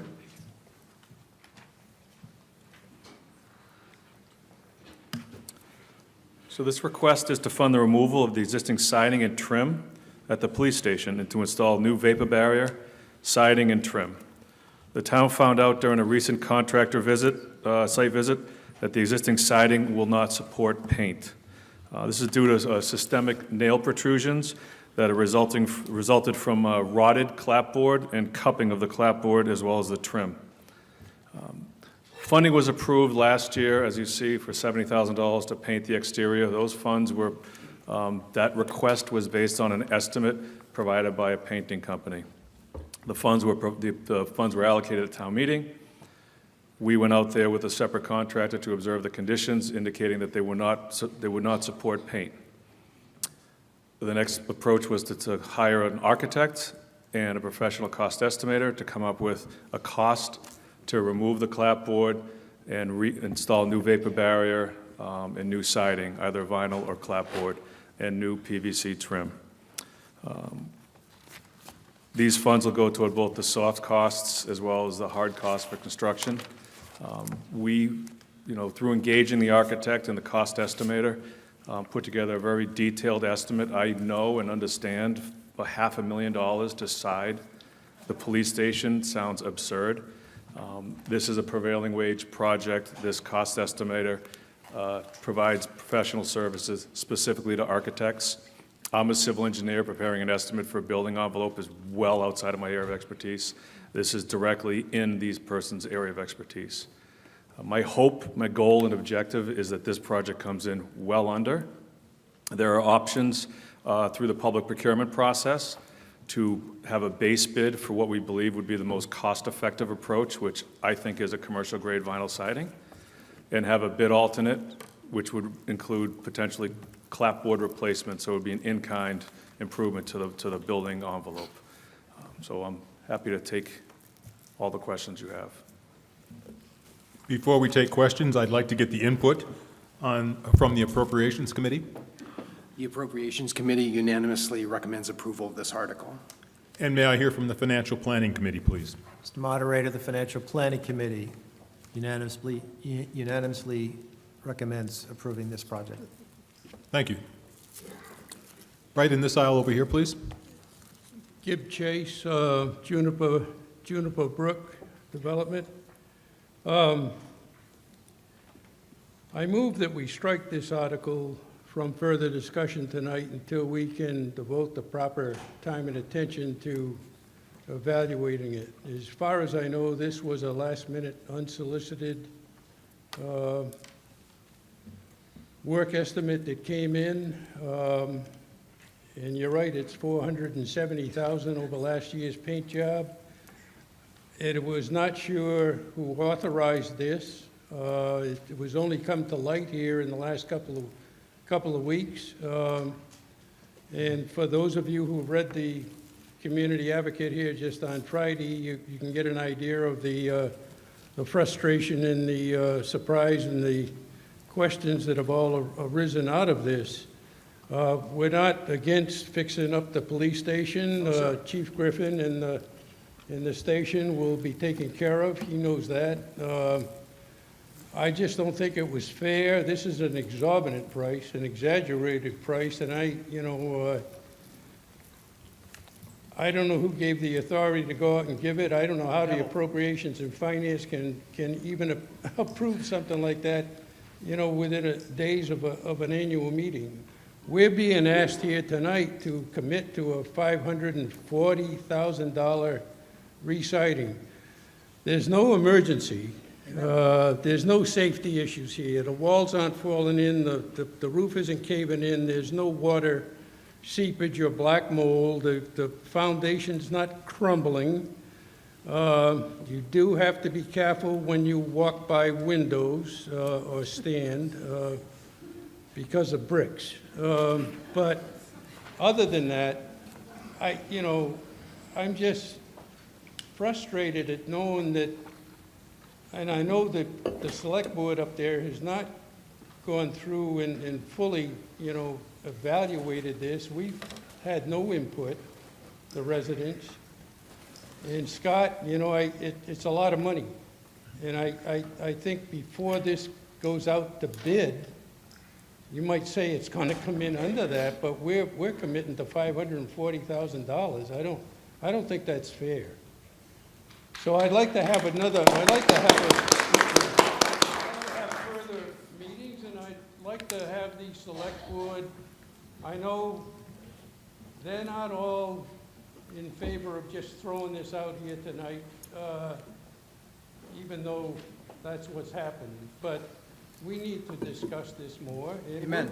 We'll get your station fixed up and done, but $540,000, which of course, folks, is there's over $100,000 for installation. Let me tell you, if a truck drives up in your driveway and says, "If I got a deal for you today, and this is only good for today," and you're going to jump at something like this without questions on it, I think we owe it to ourselves to discuss this further. Thanks. Mr. Moderator, may I respond? You may. Thank you. I don't disagree that $540,000 inside the police station seems like an absorbent amount of money. The $70,000 that was allocated by this body last year for painting was not able to be spent on painting. I'm a civil engineer. I do not do architectural estimates. I put together a supplemental funding request in the capital plan. Right after we found out the $70,000 were not adequate, the number that I had presented forward was $130,000, for a total of $200,000 for the project. That value, which seemed high at the time, was questioned by some of our officials behind me. So the decision was to go out to a professional, an architect that we have under contract for the town hall feasibility study. Them and their professional cost estimator developed this at a fee, so that there was some backup to what I thought was a reasonable number of $200,000. That I'm shocked at a $540,000 number as well, but I can't argue with an expert who provides me with their experience and their estimate. Yeah, Mike Leonard, 9 Juniper Brook Road, Northborough, Massachusetts. I'm going to hear this is the fallacious nature of deferring to experts and stuff like that. Okay, it does not cost, okay, to pay $540,000 for aesthetics like trim and stuff and saying, well, I'm just going to defer to, like, half of you people are educated at prestigious universities, supposedly, okay? Yet you all think like a bunch of bees, right? The select board unanimously approves. You think, you've been trained to think like robots, okay? Common sense, okay? $540,000 can be used, like, if you're to spend that much, build a medieval castle, okay? But for trim and siding, like, this is all aesthetic stuff, and obviously anybody who's into construction, okay, knows that it does not cost that much unless you're putting some secret technology that's super expensive within the trim to defend the police station, right? But no, really, like, let's think about this, that where that money can go instead. Okay, and this is all corruption. You're paying this specialist, and this specialist has to pay this exorbitant fee for this specialist, and then this is the problem with specialization. This is the problem with reductionism in the education system, training people to be specialized robots. You're all a bunch of money worshipers, okay? That's all you think about. You don't use your brains. Your education is a facade. You think like bees, okay? That you can't put the common sense because all you need is your money, and you're defrauding the people, and it's a crime against God and man. So take this money and use it to build housing, use it to build infrastructure, use it to build a sewer system, the stuff that we actually need in this town, not stupid aesthetics like trim and stuff like that. Does not cost $540,000. Give me a break. That's, so much for all your fancy Sir, could education you stay on point, please? I am on point, but your reductionist education trains you to think like robots, so you can't make connections. Sir, please step away from the microphone. What are you going to do about it? Just don't force me. Mr. Over here. Go ahead. Quickly. Yeah, but quickly. The process that we go through on a typical construction project, you get a very conservative cost estimate on a project. You request funding, you hire an engineer or an architect, a design firm, to prepare a package. That package defines what is going to be constructed. I described that briefly in the HVAC article. That's going to happen again on this building. Once that design is put together, we know what the components are, what the level of quality that we're going to put on the street for public bid. Once it goes out for public bid, we award it to the lowest responsible and responsive bidder. I don't know what that number is going to be. I don't know what the community, what the select board may want for the end product for the police station or the police chief. There's a big difference between, I'll use an industry product, hardy board, clapboard, and vinyl siding that you get at a discount store. There's a wide range of difference. And, again, I believe $540,000 is crazy to side a police station. If there's a concern that how this money gets expended and what level of quality or treatment the police station gets, I'm the DPW director, I'm responsible for facilities. Police chief is responsible for his operations. I'm happy to go through the select board throughout the design and bidding and awarding process to make sure that you're comfortable that I'm not recommending a $530,000 siding project because we have $540 to spend. If it comes in at $230 and it's vinyl siding and it's commercial grade, that would be fantastic. That's $300,000 that goes back into the free cash to go toward what a gentleman earlier said about not borrowing but using available funds. Again, I want this to come in as low as possible. If there's any way that the voting body can be comfortable that it does, I'm willing to accommodate. Over here, please. Bilal Hamadan, 15 Edmonds Way. So I'm a design professional and I'm also a construction supervisor. I get tasked to do special energy efficiency buildings and envelopes. And I've done 7,000 square foot homes that have R40 walls and the heating bill is like $200 a month. And, you know, spending to do something like that big, that's like 300 grand. To get the design professionals, to get the architects and all that stuff. So that's a big amount of money for not that big a building. My question is going to be two parts. One is there going to be an energy efficiency study before you even consider the siding? Is that going to be part of the proposal? And the second part is, can we, just for tonight, lower the amount we're asking for, and then if we need to go higher, we can do it another vote? The first question, the energy efficiency component will be part of the cost analysis that the design architect performs. Much larger building projects, as this body has seen in the past, typically, like the fire station, comes forward with a request for design services. Whatever that number is, those design services get a final design and a detailed construction cost estimate. That number then goes to the town meeting for approval for construction. That would be the alternative to the full funds here. My goal is to get this building sealed up quickly and not forego another year. And again, if there's an opportunity for the select board to shepherd the project through and just have me serve as a project manager for it, I'm wide open to that, because I want it to be a $200,000, $250,000 project. That's what it should be. That's what I thought it was. And I can't come up here and not present what experts in a field that I don't know much about provided to us. So can we ask tonight that that amount be lowered, or is that not possible? It's up to the motion, whoever created the motion. Can I make the motion? Hi, I'm Tim again. I just, excuse me, I don't want to belabor this, but this started in 2022 with a $50,000 ask, came back last year with another 20 for painting.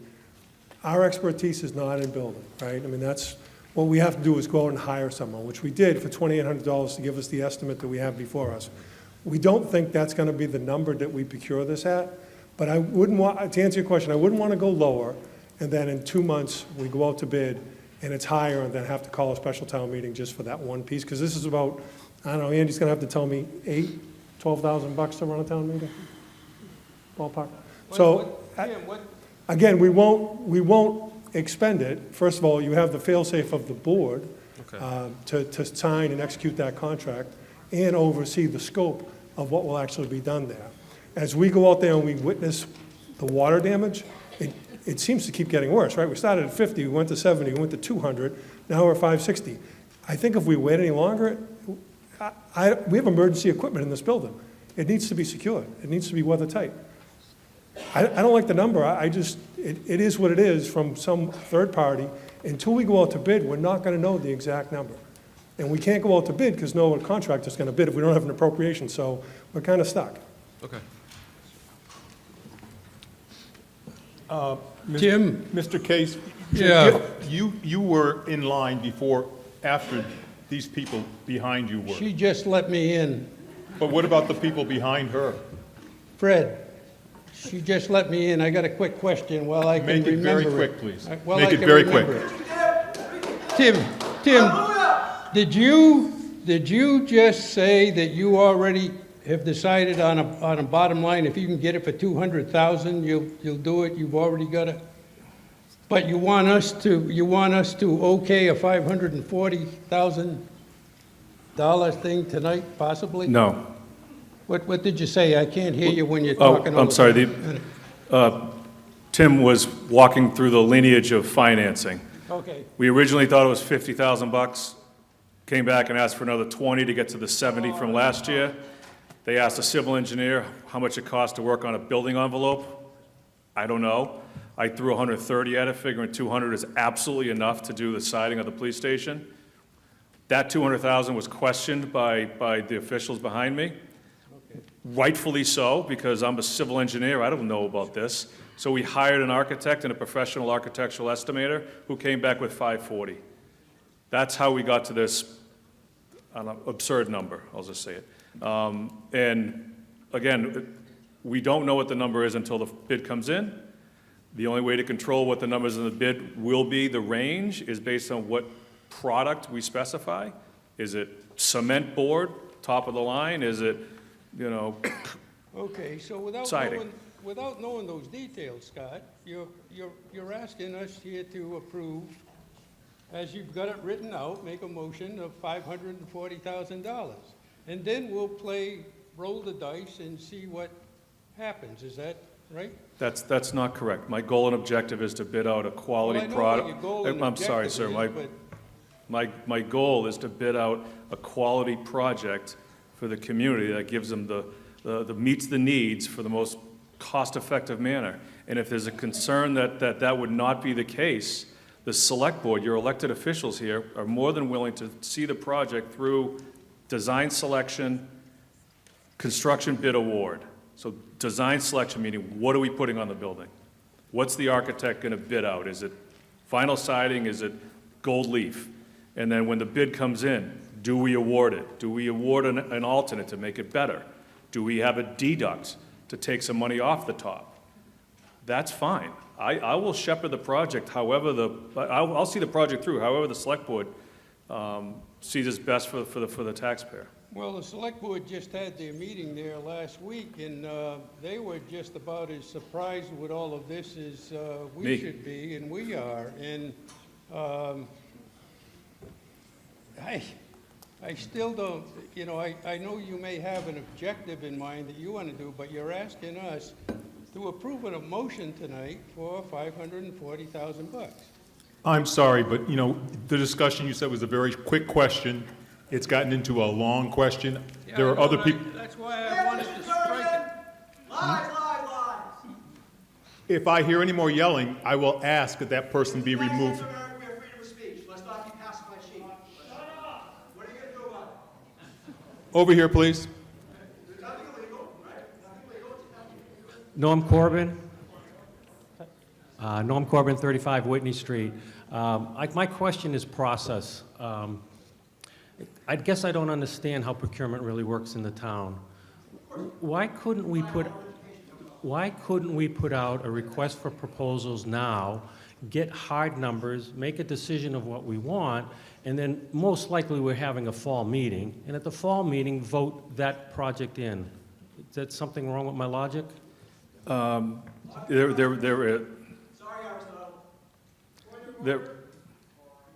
Your point is? Mr. Moderator, can we do something about the disruptions in the back? I have warned the gentleman multiple times. If necessary, he will have to leave the hall. So the process is defined by Mass General Law, Chapter 149, for building project construction. You procure an architect to do the design services. That architect you can select them based on price, you can select them based on qualifications and price, or just on qualifications. That architect moves forward with the project that you've defined the scope of, fix the exterior envelope of the police station. We want different cost estimates for different materials. Once they get further through the design, the cost estimate comes tighter and tighter and tighter into what they believe the construction bidding will be. When that's done, they put a bid package together, advertise it publicly on the street. They secure public bids in sealed envelopes. Those envelopes are opened from contractors. We award it to the lowest responsible and responsive contractor.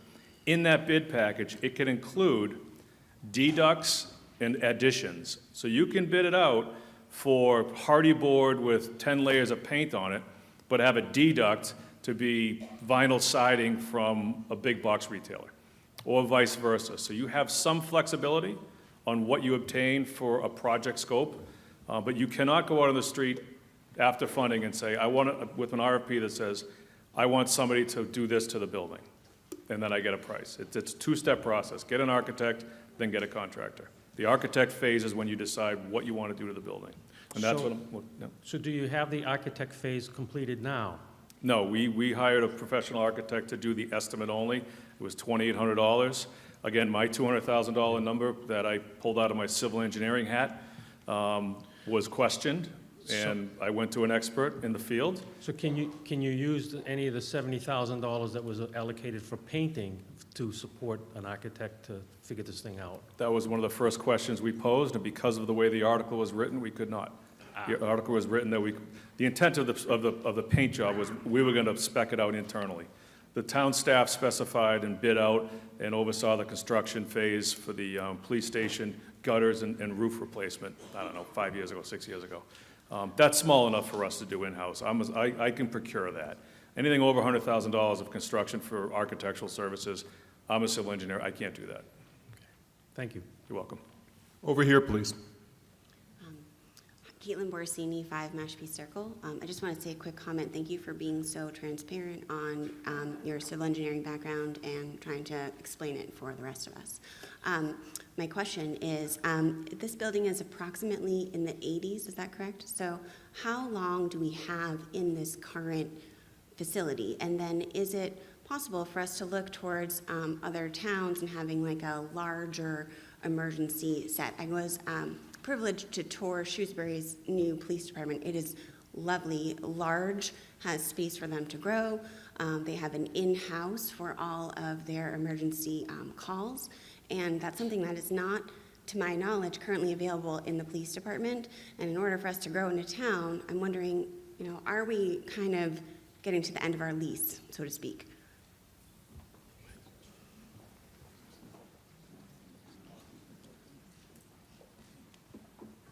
If I may, Mr. Moderator? Yes, you may. To answer your question, ma'am, the building was built and occupied in 1988. I was a little kid at the time, and I probably would have designed it with brick, but I wasn't there to make that decision. I don't think the clapboard was a great choice at that time. The town of Auburn has the same architect and builder as ours. Their station's almost identical, and I think they're experiencing some of the same issues. To answer your question about the life expectancy of the building, in 2029, I believe, we have a feasibility study for the building, and I was up front with the committees behind me. We're doing okay in that building. I foresee probably another 25, 30 years in that building. Why not, right? I mean, you wouldn't move out of your house at 70 years old.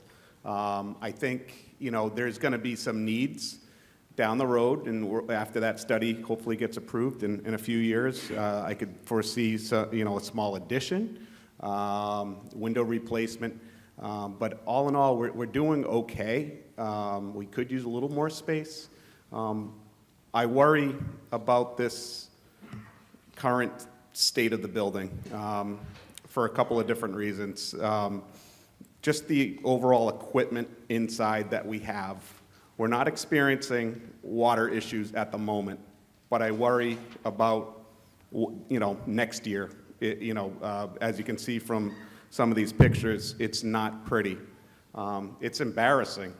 I mean, plain out embarrassing. It's one of the first. It is the first public building you come into from town, from Route 20, entering Marlborough, and it's just embarrassing right now. We're an accredited police department. I'm embarrassed to bring assessors over or other police departments, even bad guys, for instance. It's just, that's right, Mike. I'm sorry that the cost is what it is. I certainly don't want to ask you folks for that. I mean, that is a lot of money. I just don't see it getting any cheaper, and I worry that if it doesn't pass tonight, then what happens? And I don't know. I've sat here before the last couple of years as the lieutenant, and we've discussed getting our building done, and it hasn't gotten done. I just worry about the water, potential future water damage in the equipment that we have inside. We operate our dispatch center, our 911 dispatch center. All of that equipment could be exposed. We need this building watertight. We need it sealed, and we just need to get it done. And I'm sorry for the price. Over here, please. Yeah, Jeff Amberson, 260 Green Street. Scott, first, thanks for, I guess, all your patience or whatever tonight. It is appreciated. I have a question for you, and I think it might help people to maybe understand the cost just a little bit. You mentioned that this comes under the prevailing wage law, and I'm not sure if a lot of people understand, what that is and how that affects the overall cost. And maybe if you could explain that, and if you know what the adder is because of the prevailing wage law, let folks know. Thank you. Certainly. So prevailing wages are minimum wages that are set by the state. They have prevailing wage tables that come out for every county. And when I was a young engineer going out on the job site, every job was either a prevailing wage job or a labor job. The vast majority of them are prevailing wage.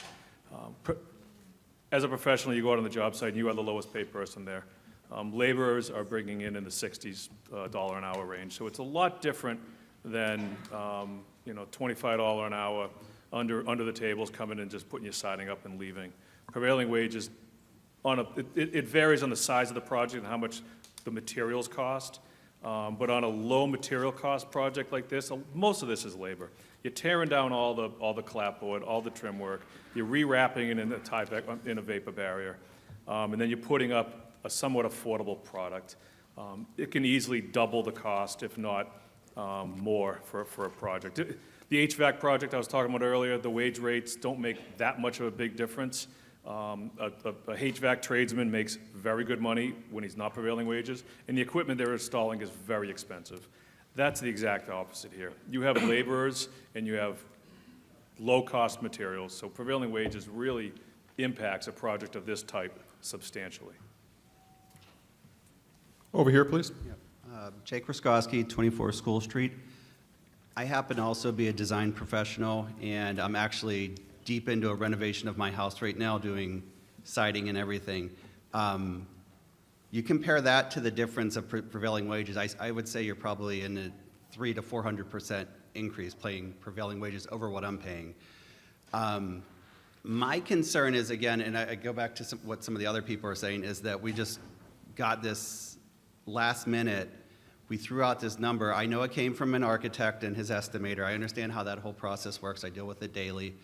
I don't like the notion of being said we can get the lowest of siding qualities in vinyl, or we can get fiber cement or composite or something.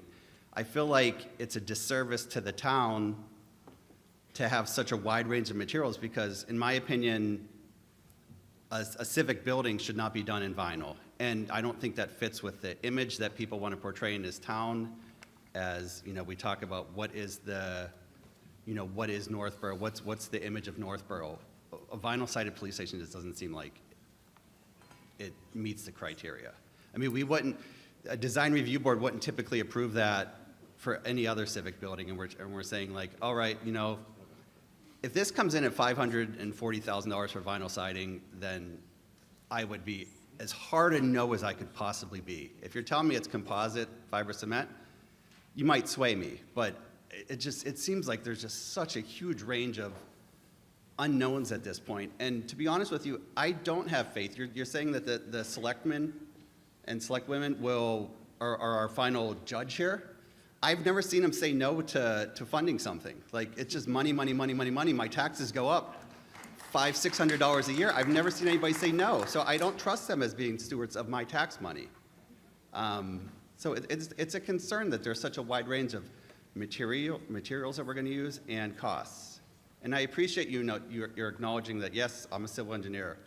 I wouldn't tell you how much a SOAR costs, but like looking at this, and I'm like, I would love to go out and measure it myself and talk to Celio, my guy. I know he's not prevailing wages, but I'm afraid to go out there because the police are going to ask me why I'm out there with my tape measure. But I mean, I'd like to be involved and understand, where this cost is coming from, because it just, for vinyl, it's no way. Like, it's just crazy. So to respond to the variable materials, the construction cost estimate of $540,000 based on commercial grade vinyl siding. And when I asked the architect, what's the adder for just clapboard, not cement board, not PVC, but just conventional clapboard, it was a $175,000 adder, which that's why we're here talking about 540 and not 700. Over here in the aisle, please. Megan Robbins, 100 Weston Terrace. So besides the finances, what are the risk factors to not having this done? I know at the elementary schools, we've been talking about Alice drills and saying that you guys can get there in 2 minutes if anything happens. That's what we've been telling our students. But if something happens, if there's water damage to any of the materials, would that keep you guys from being able to respond? Do you have backups? I'm thinking about this from a safety perspective. There must be more than aesthetic for your concerns. I mean, I trust you guys, and I'm trying to just wrap my head around that. There are portions of the clapboard that you can pull back, as you can see the cupping in the photograph. I was able to pull back some of the clapboard and look. The vapor barrier there is non-existent. I did not see any presence of black mold. But again, I pulled back probably 4 or 5 pieces of clapboard, maybe 12, 14 inches, wasn't much. But I didn't see any black mold yet. That's my concern about, the safety of the department, is that if there's weights and black mold propagates, then it's on the sheathing. And that's a lot different than just stripping and wrapping.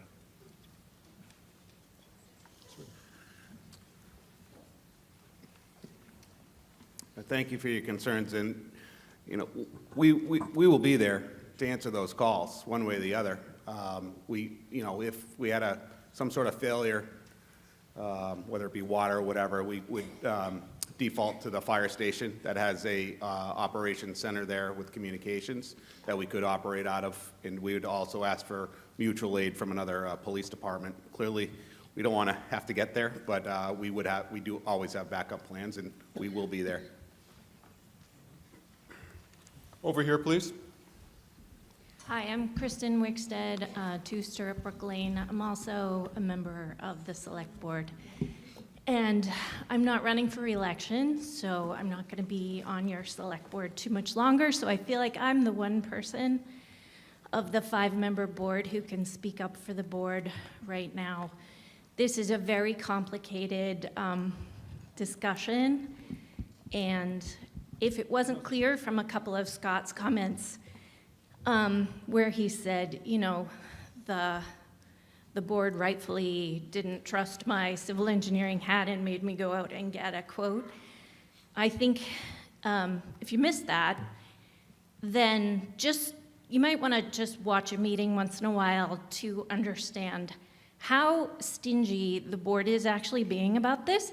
If it were up to me, and this is not really my best thing, any kind of budgeting thing, I am the person who's like, yeah, sure, we trust them. Let's just let them have the money. But the rest of the board is not like that, and you all need to know that, okay? Just so you understand. I'm not going to be on the board anymore. You're free of all the people who are like, yes, spend all the money. Crazy. And some of the other previous board members are on appropriations now. And I'm not dissing them because I literally agree with them on a lot of things. But just so you understand, if you want to know what's going on these boards and you're getting up and you're frustrated with people, you should watch some meetings. Thank you. Over here, please. Yes, Doug Stone, 33 Birch Hill Road, Northborough. And first of all, I'd like to thank the town who's ever responsible for the electronic voting system. It's long overdue. And it protects our privacy, and it's more efficient. And also, I'd also like to thank the town planner and our new town administrator for the videos that they did for explaining the warrant articles. I thought that was very helpful and nice. And as far as this article goes, I know it's a different project than the Historical Society that we painted last year for only $20,000, but it just seems, I guess, I'm just wondering why we absolutely need an engineer to tell us how to replace clapboards and trim. And in short, I would like to make a motion that we reduce the appropriation by 50% to $270,000 and give the town encouragement to make this work.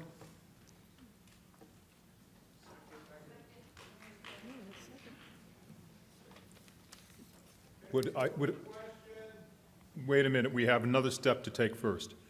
Would either the DPW director or the town administrator care to respond to that motion? I just want to make sure we're clear on the motion, Doug. You had said reduce it to 50%. Yes. Nope, I'm going to go back to the motion here. Um, The motion is for 470. Okay, so then we would, What was the end number you were looking for? so 270 altogether. So this says that you've already got 70, so you're going to raise 470. So it would just be 200. We'd be asking for 200 instead of 540. Instead of 470.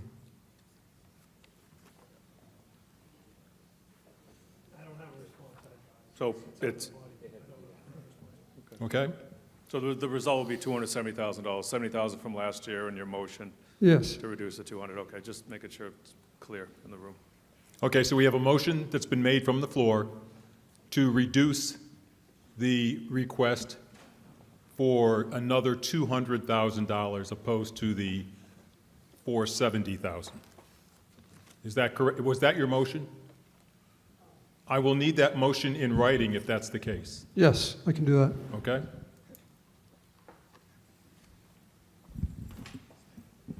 No, hey. No, it hasn't. No, let me speak. It's the United States of America. And you all see me in court when I sue all you guys, but now... I'm sorry, sir, but you have not been recognized. Oh, well, too bad. So are you going to recognize me?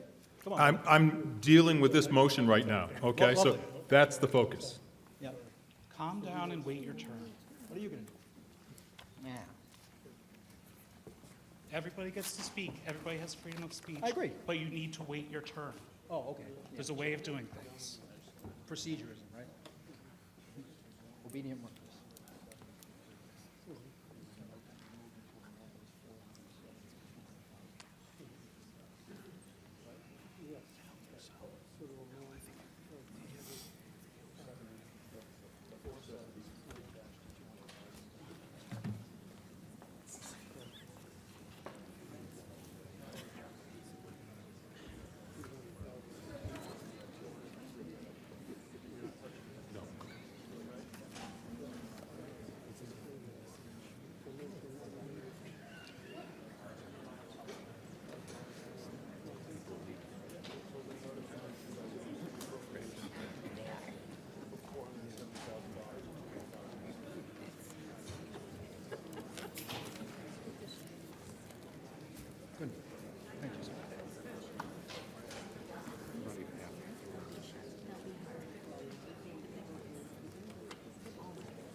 I'm back. Okay, sorry for the delay. What we have is there was an amendment from the floor on Article 19. The amendment was to reduce the requested appropriation from free cash of $470,000 from free cash. That is, this motion would reduce that to $200,000 from free cash. And the motion has been made and seconded, and that's what we have on the floor now. Any discussion or debate on the amendment only? Over here, please. Mr. Moderator, Jacob Jones, 106 Green Street. I rise in favor of the amendment, and I would have voted no on the original article. Thank you. Thank you. Over here, please. Nothing? Okay. Oh, wait a minute, my brother wanted to speak and now he doesn't want to speak? Come on. You No, said you wait a wanted to minute. speak. I'm the Mr. moderator. Excuse me, sir. said Sir. It's for the amendment Yes. only. Yes. I have no comments That's on the reductionism. amendment. I have comments on the original article. I'm waiting my turn. Maybe you can learn something by doing that. Okay. too. All right, that's it. Hey, wait, whoa. What's your statement? What do you want to Let me say? make a statement. Okay, on the foundation, you mentioned something about the foundation needing repair due to water damage, right? It's just a little bit of water, okay? A little bit of water. Okay, water is not a cursed object. I thought that we're not superstitious in this post-religious age, but apparently we are. And secondly, a little mold, if there's a little mold, it does not cause cancer. Most of you are scientists, but you can't empirically prove that, okay? Secondly, so if the foundation doesn't need any work, okay, if there's a little bit of water, and if there's destructive, okay, and most of the things that would be in the basement of that are things that the water probably wouldn't cause damage to. You can always elevate the stuff off the floor very cheaply. You do not have to spend thousands and thousands of dollars and get this expert and that expert who will cost you a large sum of money. Wait a minute, sir. But no, hear me out. You are not sticking to the point. See, you What guys, is- no, but see, that's a reductionist. What is you your have point, a wrong sir? paradigm. My point being, okay, is that you believe in appeal to authority. That's a logical fallacy, philosophically. Okay. Wait, You, no. you listen to the content, right? You have to listen to the whole. What does that have to do Okay, with it's the not amended about yes motion? and no. It's about talking about ideas and discussing, not yes and no. All right. But That's it. Please remove this man from the hall.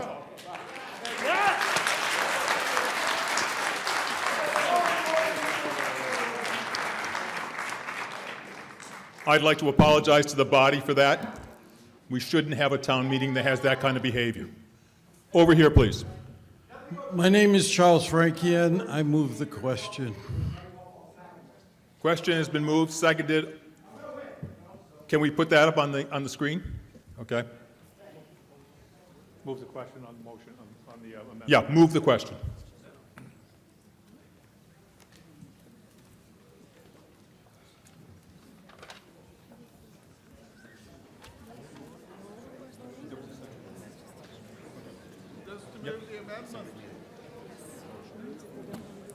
Okay, now this will require a 2/3 vote.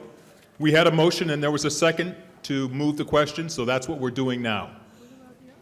Anybody have any questions, or does everyone understand that? To clarify, this is the motion on the amendment? It's on the amendment only. Yes. Okay? We are still on the amendment.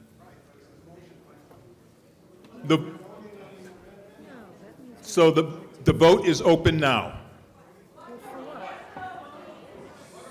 All right, we're voting. There was an amendment made, and the amendment that we were having discussion about was reducing the funding for Article 19 from the $4,700 to $200,000. That was the motion. The discussion was on that. And then as discussion went on, there was a motion to move the question or take a vote. What we're doing is taking a vote to say, are we going to support this amendment or not? Point of order. That's correct. That's correct. We're voting, deciding to vote and end all discussion. Okay? Is that clear? Now remember, What are the questions?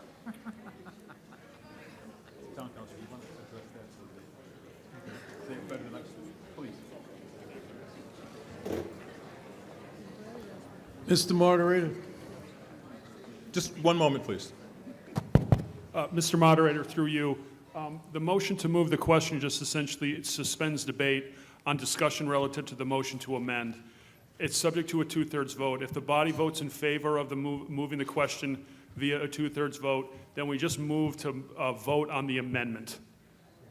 Okay? And then if that amendment's approved, then the new motion is the 200,000 from free cash and the 70 from the other appropriation.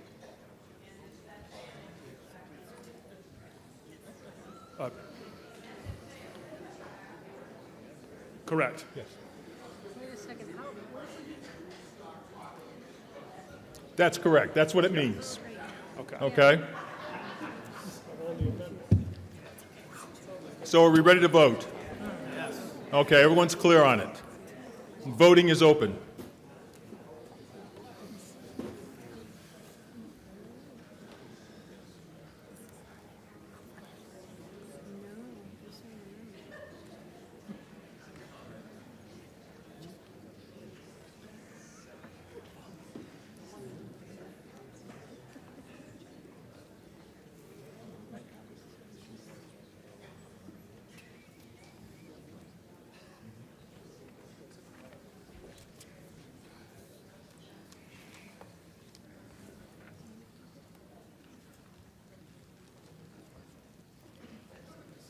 Okay, voting is slowed down, so we have 5 more seconds.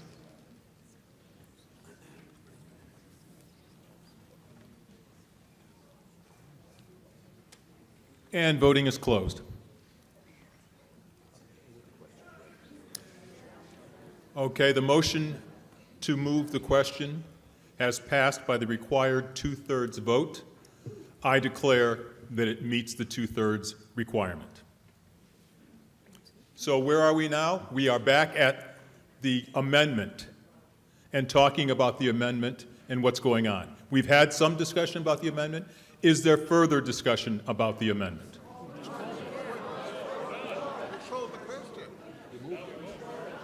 We're through. Yep. Your point is well taken, sir.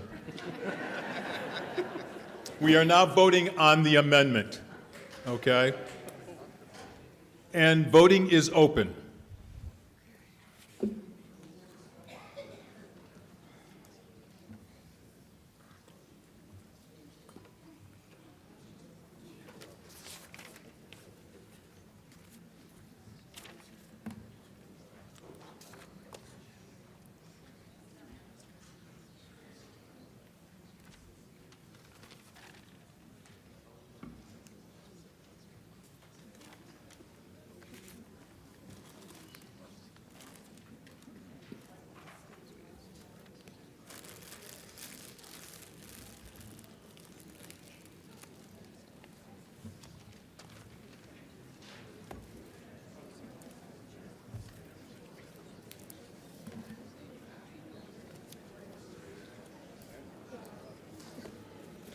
Five more seconds.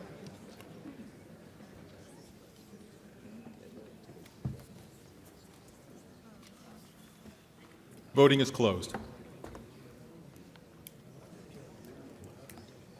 So the amendment for Article 19 passes. So what that means is it's been reduced. Did someone just yell out something?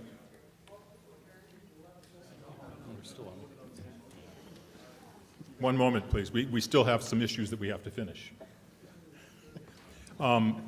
So what this means is the article has been amended to the $200,000 from the original 470. So we need to vote on that now. Okay?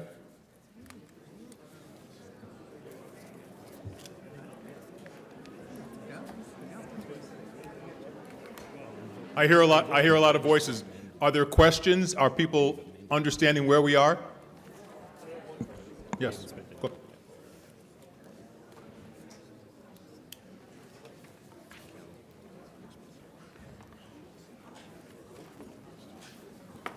If I could just ask the proposer, if he could tell us that the 200,000 that would be appropriated, what is the parameter in which we work under to get this project underway? What can we do with these funds?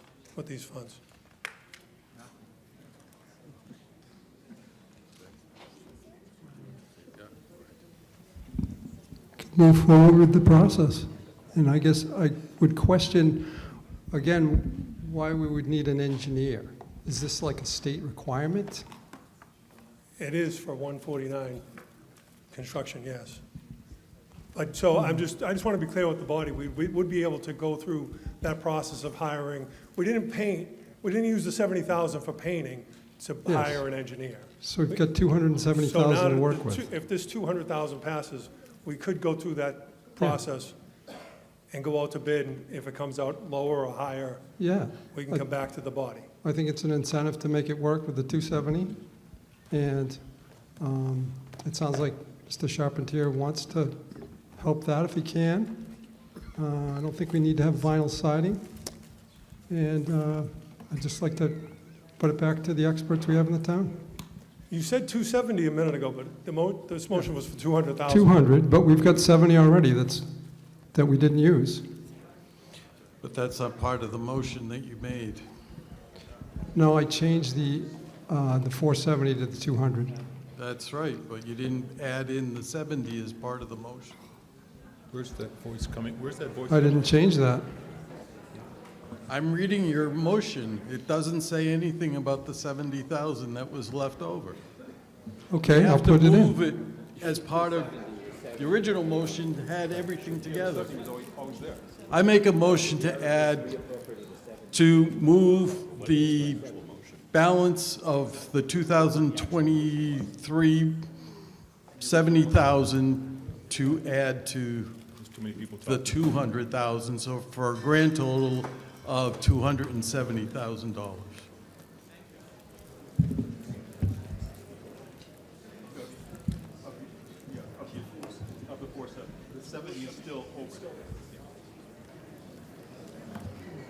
After, having a consultation with the town council, it's the opinion that 70 was there to begin with, and it was always there. And the only number that was modified by Mr. Stone was the 470, and that was reduced to the 200. Yes. Therefore, the total budget, if this should pass, would be $270,000. But yeah. Is that your understanding? Yes, and it's my understanding that we already voted on this, No. because that's what it says on the screen. No. That was All right. amendment to the original motion. So we've covered the amendment, now we're back at the original motion with the amended value for the budget. So voting on the 270 then, basically. Yeah, you're voting on 200, you're voting as you worded it, Yep. 200 plus the additional 70 that was in the first, Yes. in the original article. Yes. Okay? Have I confused people, or do we understand where we are? Okay? Sir, you had a question quite some time ago. Are you good? Edward Reese, 320 Howard Street. I just want to bring everybody's myriad thoughts back to one central point, and that is what this motion originally was. From hearing the discussion, I'll be honest, I did get lost a little bit along the way, but I've ultimately understood, and I don't think that everybody does have an understanding. This is a very simple, straightforward request. They wanted to change the siding they wanted to repaint the police department. They can't do that. The siding won't support that. Okay, done. We already have some money for that. It's done. Okay. Now they decided, okay, well, since we've got to replace the siding, how do we do that? So they brought in an expert. They asked for a consultation, and they got it. The number that the consultant gave, we can all agree is absolutely ridiculous. But it is what the expert brought forward, so that is what our DPW director has brought forward. What we are voting on here is we already have this money. We're not talking about raising taxes. We're not talking about borrowing money from the state at whatever interest rate. We're talking about taking money that we already have and just kind of earmarking it, saying, okay, this money is for re-siding the police station. And quite frankly, it's most likely not going to be that ridiculously high number. That is just the ceiling. That is the maximum level that we're willing to go to. And I don't see why that has sparked over an hour of conversation, frankly. So I would just like to say, let's please move on with the vote. Sir, you've been patiently waiting. Do you have a short question? I don't know actually. My issue is it really necessary? I was at the police station. I didn't see, I mean, I'm not an expert, but is there any structural damages on the siding? Can we not sideboards replaced? And then is this a gutter problem or is it a siding problem? There were only nails, a little bit nails outstanding. Is the siding which we have right now not the cedar siding, which I have knowledge about this, and this would be one of the best siding which is available? So, and then the last question which I have of the appropriate committee and also the Board of Selectmen, who was at the site?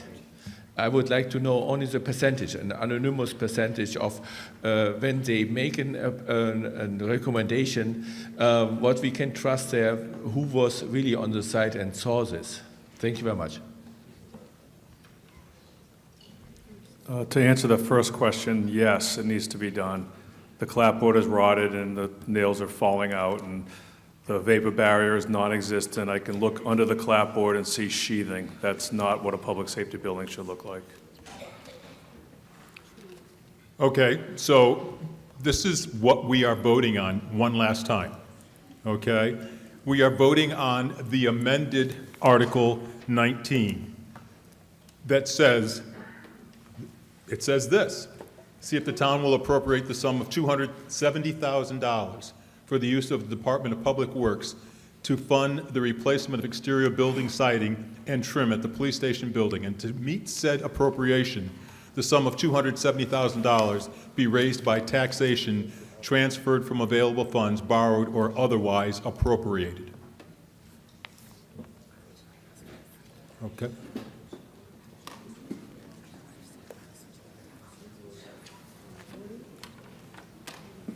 Clarification, it's $200,000 from the free cash area, and then the previous article that was passed for the $70,000 for painting is added to that. So we have a grand total of $270,000. Is that clear? Okay. 221 of you have already voted. Please, can we have the rest of you vote?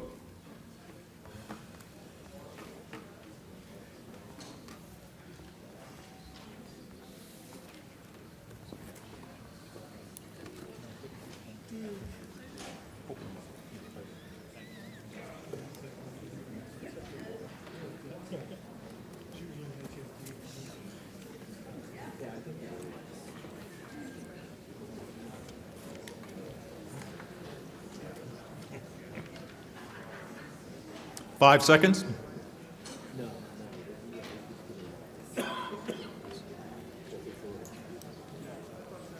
Okay, the voting is closed.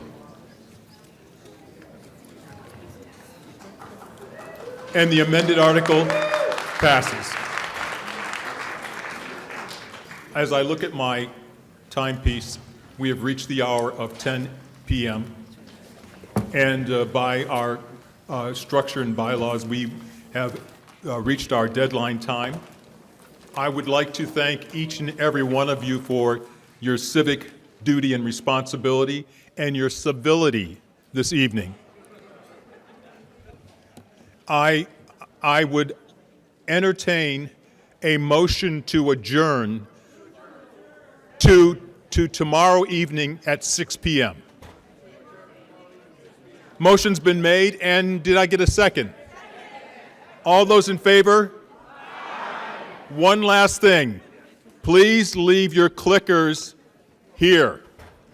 They're set to go off 2 hours after it leaves the building, okay? Thank you so much.